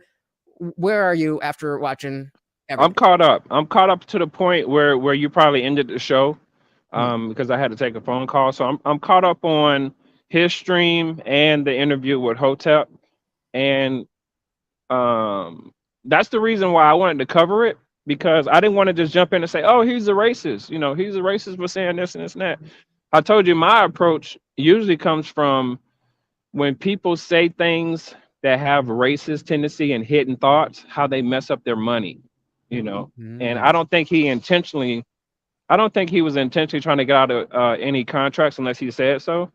But if that's what his goal was, and he did a great job of getting out of his contracts. Well, that's for sure. But wait, so are you saying that that's a rationalization post hoc, that he was like, oh no, I said this now. Oh no, trust me, I wanted to do that. If he's smart, yes,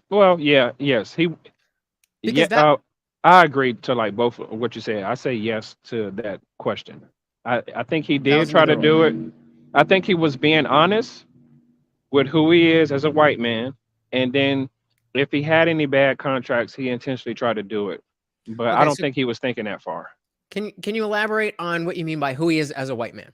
And just context being, he was very specific to reference the poll as well as Don Lemon, which I don't know if y'all consider him a black man, but he is a black man. And so if these people are brainwashed by this information, and he's just going off the information, where's the racism in that? Well, the fact that it's an insult when you say you identify as black, and I don't think he was being sarcastic. I don't think so either. Yeah, so that's where it comes in. Imagine me going around saying I identify as a white man. Now, as a black man, they wouldn't see it that way, but when a white person does it to a black person, it's an insult. You identify as black, but you won't sit up here and go through all the struggles that we go through. So although, again, he may not be racist at heart, but it's kind of a racist thing to say, because he lumped in a lot of people. He got a chance to clear it up on Hotep's channel about, I don't mean everybody, but when you say certain things, man, people just don't think it all the way through. So where do we draw the line then between racism and ignorance? Well, racism is ignorance. So that's where the line is drawn. You have to understand that just because you feel a certain way about a certain person, it doesn't mean that somebody's race is superior than the next. I think that's a little dangerous. I think that's a little dangerous to conflate those two, because if you don't know something, then there's not necessarily an intention behind it. But when you say something is racist, there usually is that intention behind it, that you're discriminating, that you are being So let's use that. So I think there's a difference between having a naive prejudice and having the desire to discriminate. And maybe they can both be different flavors of racism, but if we talk about them all in the same, then the people who just don't know any better are not any different than the David Dukes leading the KKK. Mm-hmm. Is that how you see it? That is any person who doesn't know all of what they need to know to understand the Black experience, not being a Black person, is just as bad as the leader of the KKK? Yes, I agree with that, but at the same time, I only expect people to know so much when it comes down to the whole Black experience, because I'm not saying. I think, and this is, let me say that I'm gonna speak up for all Black people. We are not going around saying poor us. If anything, we're saying kind of leave us alone, don't mess with us type of deal. Now you have a certain group of Black people who are all about, taking advantage of the system. But then you have a group of us who are like, hey, I'm gonna go ahead, get out here, get my skills up, my vocational skills up, go to college and figure my way out through this life, through this game, which is what Scott Adams had talked about. Now, if he's saying that, hey, we're just going to leave Black people alone because the more we help them, the more we just dig a hole for them, then okay, I don't think you're going to stop anything. Millions of white people can stop helping Black people. It's not going to stop the way of life. So if you feel like you want to stop helping people, then stop helping. It's not going to hurt anything. Tell me if this is unfair. I feel like because you are not one of, you were just saying most Black people, it's just leave us alone. And then there's a smaller group, and I would say a louder group of people who are always talking about, white people this and systemic racism that, and so on and so forth.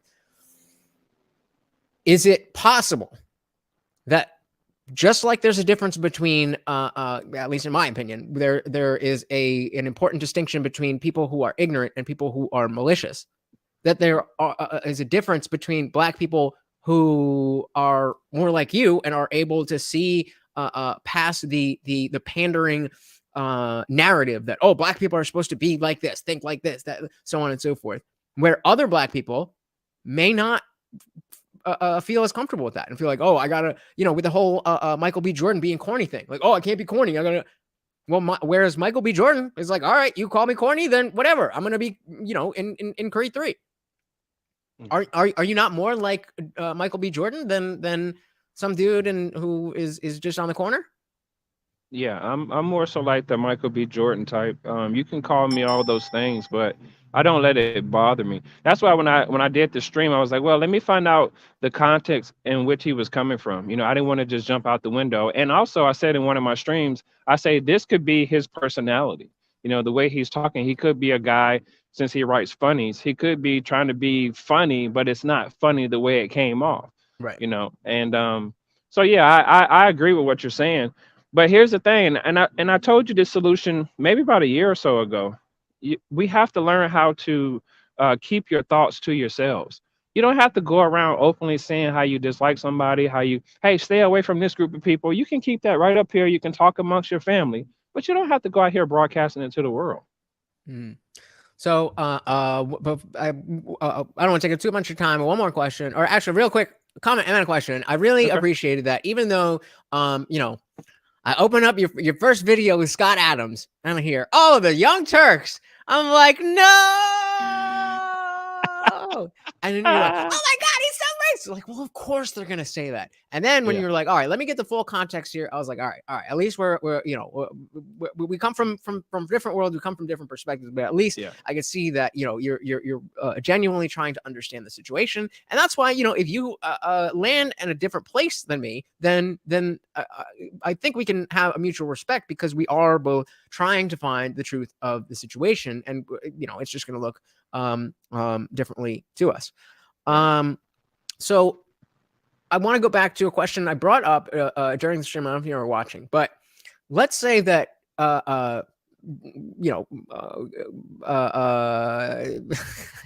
Is it okay?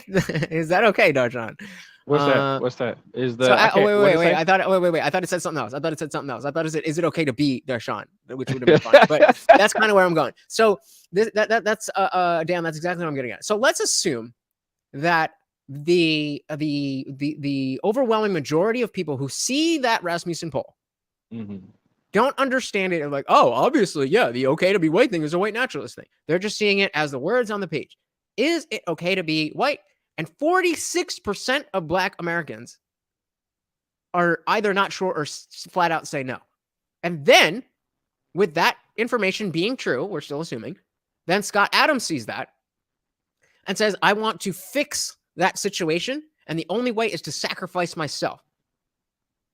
And if, it's a hypothetical, and so if his sacrifice of his own career, which we've all, the Dilbert is no more. So if that sacrifice does lead to the conversations that actually do help the Black community or help individual Black people or whatever, is it better for the Black community to be uplifted and be offended in a 2-minute clip, or for the Black community to be lesser than what it could be, but just not hear offensive words? Which would, as a Black man, which would you rather have? That's loaded. That's a loaded question. Just based off of my 40 years of living and me have experiencing white people in business practically half of my life, I would say that Scott Adams is not wrong for saying leave Black people alone. It's just maybe the way he said it, but he's not wrong. If you want to see somebody do well, you can give them the foundation of some things, but you don't have to hold them by the hand. If that answers your question. I don't think it does, because I would say that doing what he did is specifically the opposite of holding Black people's hands or holding white people's hands. He's putting it out there and causing and forcing the rest of us to connect the dots. That's the opposite of holding your hand. But he threw out a backhanded insult with the whole identify as Black, and I want to be on the, what did he say, the better side.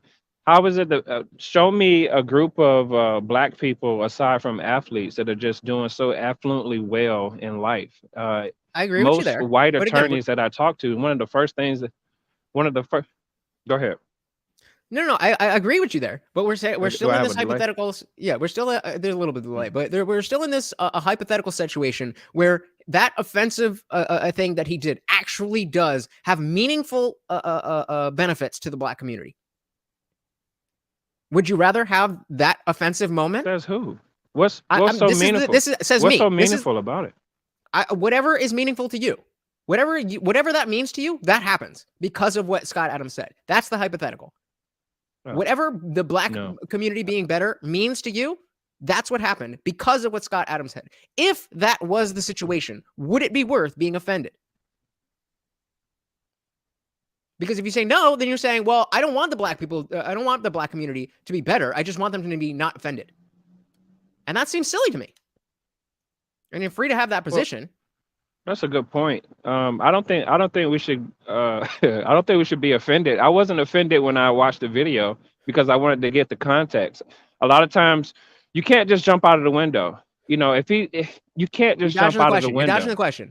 You got two options. I just answered the question. And no, you got so maybe I'm too dumb for it then. So you got two options. One option is no offense and no progress, and the other option is a little bit of offense and progress. That's a terrible hypothetical because there's never any progress for Black people moving forward because we're born into a system that we have to learn how to navigate into.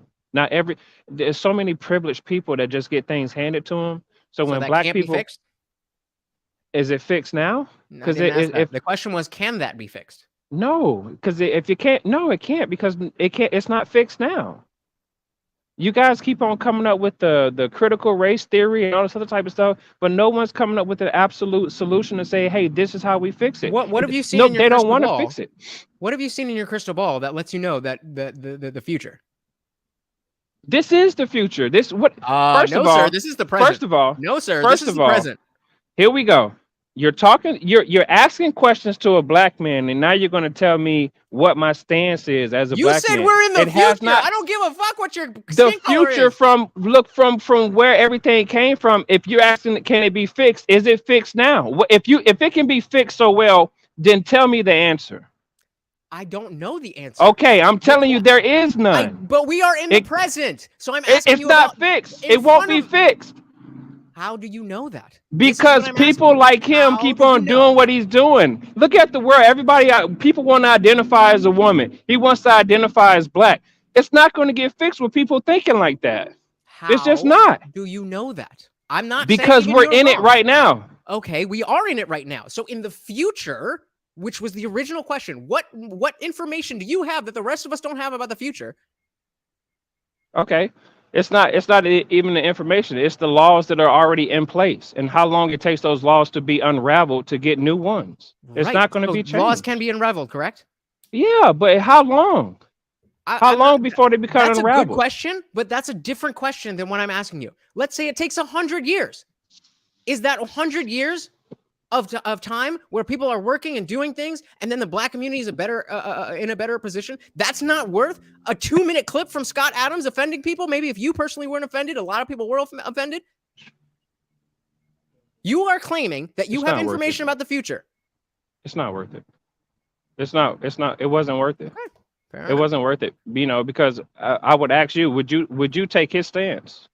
Would you do what he did? I wouldn't take his stance because I don't think that it will lead to the things that the benefits that he thinks it will. Yeah. That's why it was a hypothetical situation that if it were, then I would say absolutely cry your fucking eyes out, black people, because your entire community is about to be uplifted by conversations that this man started. If that is the case, I don't believe that is the case, but if that were the case, absolutely, it would be worth all of you crying for an entire night for your entire community to be uplifted. You disagree? Yeah, I disagree. I disagree with that because black people for years have been marching and saying certain things, and we have like little to no change and a lot of stuff that's been happening. So I understand your point. I understand your point, but if black people want to be elevated, we have to almost come up with our own currency, if you will, or have our own, like our actual own manufacturing plants in order to make a shift in the economy. And that's just something very difficult for us to do.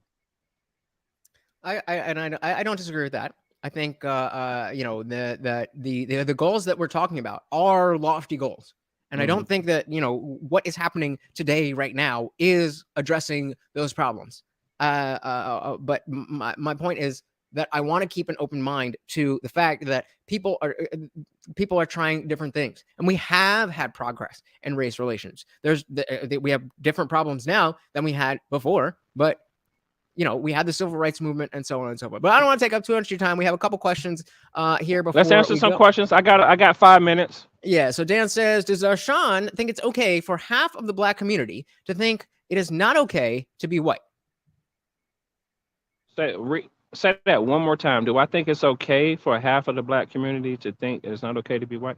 Correct. So according to the poll, 46%, that to me is a silly question. That's like saying that it's not okay to be a man. So it's not okay for people. That's to think ridiculous. Of course, it's okay to be white. Well, I mean, what else are you going to be? It's okay to be Indian. Oh, thank you. Thank you. It's like you can think whatever you want to think. Jimmy Dean just says there's a great panel with this answer linked in Discord. All right, we'll check that out. And then 2B says, so are you saying that you believe one act by one man can uplift a community as a whole? Yes. There's specifically in the black community, I don't know if you know somebody called Martin Luther King Jr., or there's another guy called what was his name? Malcolm X. They made no difference, right? But I want to give, that we could go on forever and ever and ever with that. Darshan, I want to thank you so much for giving me your time, giving me your thoughts, and giving me your honesty, because, I don't want to be up here spouting BS. I don't think we agree on this, but I very much appreciate your. Well, tell me what we don't agree on. Because I just think it's worth it. I just think if I agree that it's probably not going to happen. My point is, if it would be, if it would bring the benefits that Scott Adams thinks it would, that would be worth it. That's the only thing. That's the only thing I think we disagree on.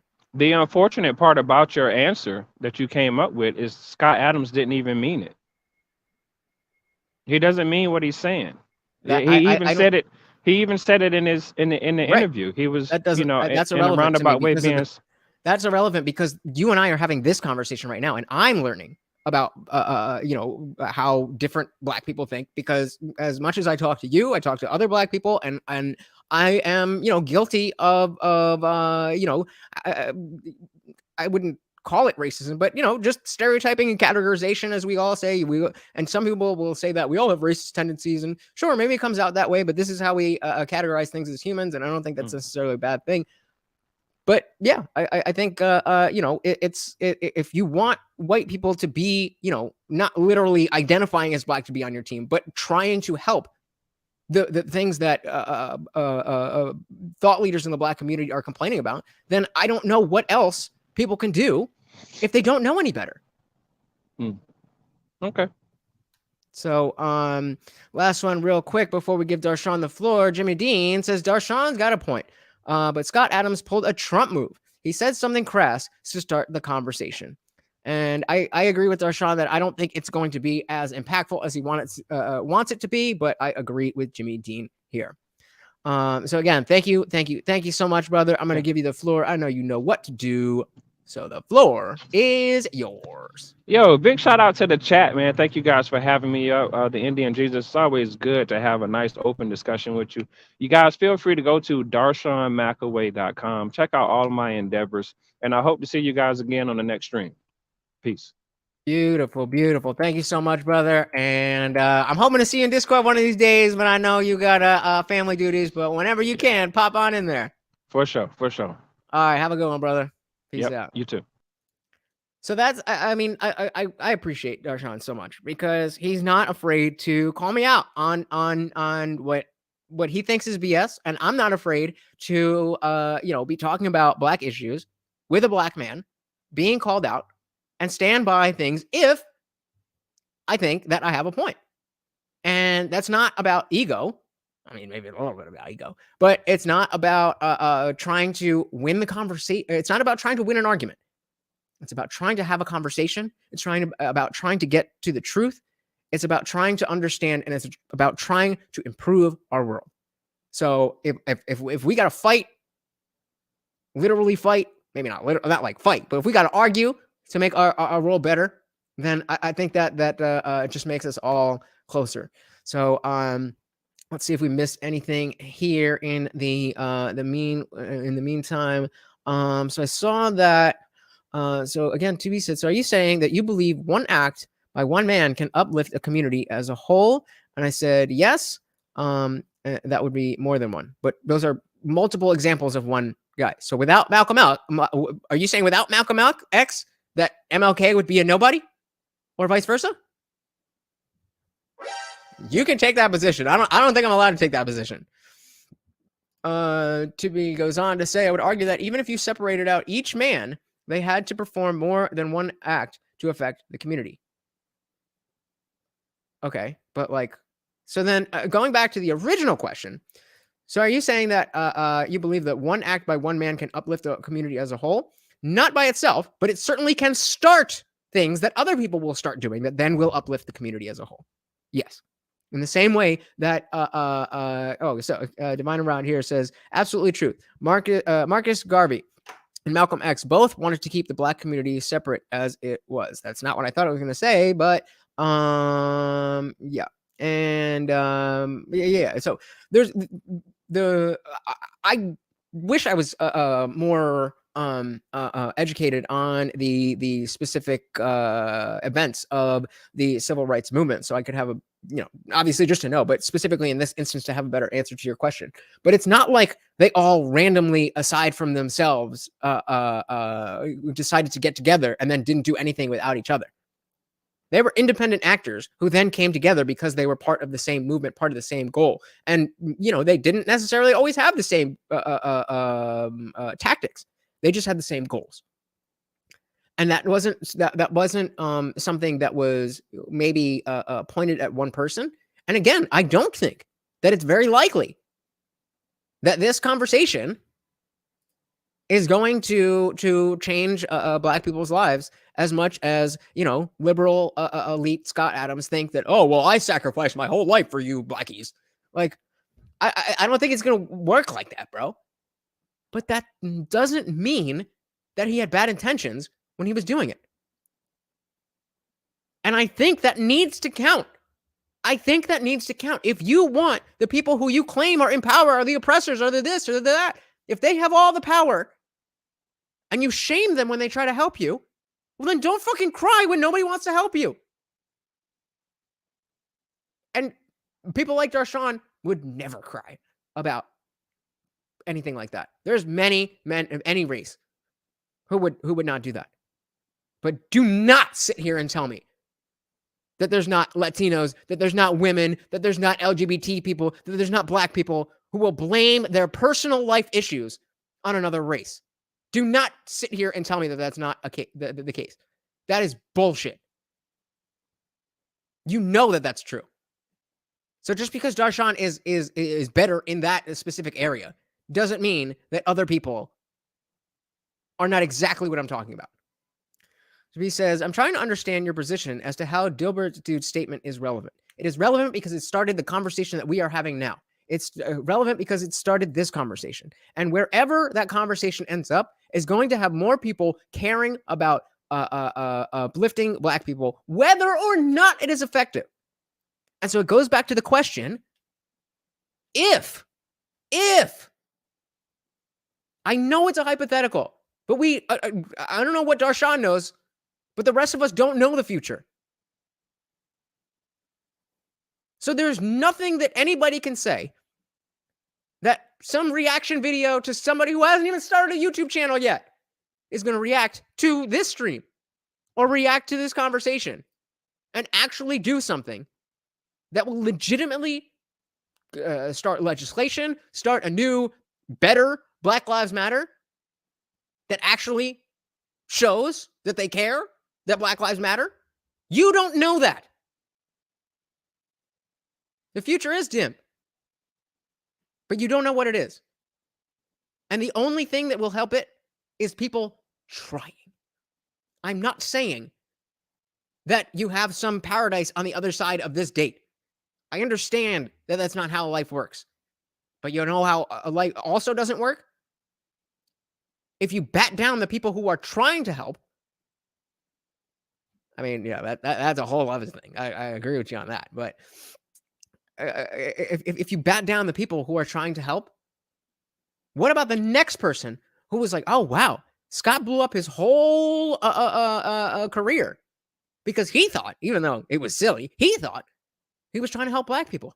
Well, that was not a great way to go about it. And I really don't like the whole identifying as Black. I don't really know where that came from. But he showed me the next white person who genuinely cares about Black people, who genuinely believes that I, as a white person, have so much more power than others in society, that I'm now going to do something drastic that's going to bring attention to these issues.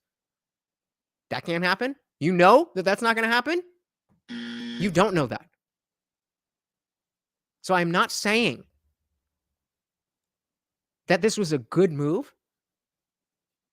I'm saying, what is it that y'all expect if this ain't it? Because I could see that this ain't it. But I don't know what is. So if I don't and you don't, then how do you expect white people to? So again, I go back to Hotep Jesus, who has this whole platform, who's been on Timcast, who's been on Joe Rogan, and has not expressed any of the ideas that we heard about the Black community from his mind tonight. He has not expressed any of those ideas. And maybe he didn't get there yet. Maybe it took, having the podcast and talking to people like Scott Adams to get there. Maybe that's why he wasn't talking about it. Maybe the next time Hotep goes on Joe Rogan, he will be talking about Scott Adams. And then millions and millions and millions of people will hear it. Probably not. But you don't know. You don't know. And so you can continue to just say, no, that's not going to work. Nothing's going to work. Nothing's going to work. All right. Then you're just proving him right. As he said, people got mad, but can't nobody disagree with this point. And so if you can't disagree with his point and you say that it makes sense and it's true, then either you're saying the truth is racist, in which case you can't blame anybody for adhering to the truth, or you're saying it's not racist. There's no other options there. So with that, I'm very excited to hear. I know a lot of you probably aren't. Well, I mean, I was going to try to pass that off on you. I don't want to sit up here all night. I want to hear everybody. So let's head over to Discord, guys. I am very, very, very happy with the way this show turned out. I think this is one of the more important types of things that we can talk about because, you know, when we talk about culture, this is the heart. It's people either making these giant faux pas or making what are potentially steps forward. And sometimes you can't tell the difference. And so I'm still chalked over the half. Yeah. That, I mean, I don't know how as a white liberal, what other conclusion are white liberals supposed to come to when they hear this? What do you expect them to think? Especially if they're not the actively racist ones. Like if you're prejudiced, like, oh yeah, of course black people hate us. Well, we hate them too. Oh yeah, it works out. But if you're just a normal guy who's worked for Black Lives Matter, you're legitimately liberal. You're legitimately talking about spending your time and money trying to uplift the black community. What else are you supposed to think?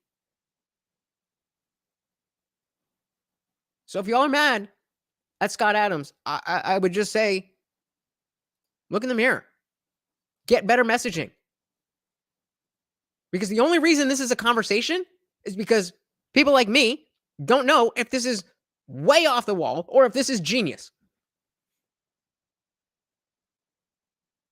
So with that, guys, I hope you enjoyed this one. This was definitely a lot of fun. Thank you again to Darshan for coming up. Thank you so much to Divine and Rod for sponsoring this stream once again. And a big thanks to Dan for also helping out. And a big thank you to every one of you who has hung out and been part of the conversation. I really do appreciate you guys. And I hope I see you over in Discord because it's going to be a spicy one. So with that, guys, I hope you enjoyed this party. I am your host, Lutch, a.k.a. the Indian Jesus, here to resurrect the second coming of common sense. Until next time, or in 30 seconds if you go in Discord, I am out of here. Peace. Oh, wait. Peace.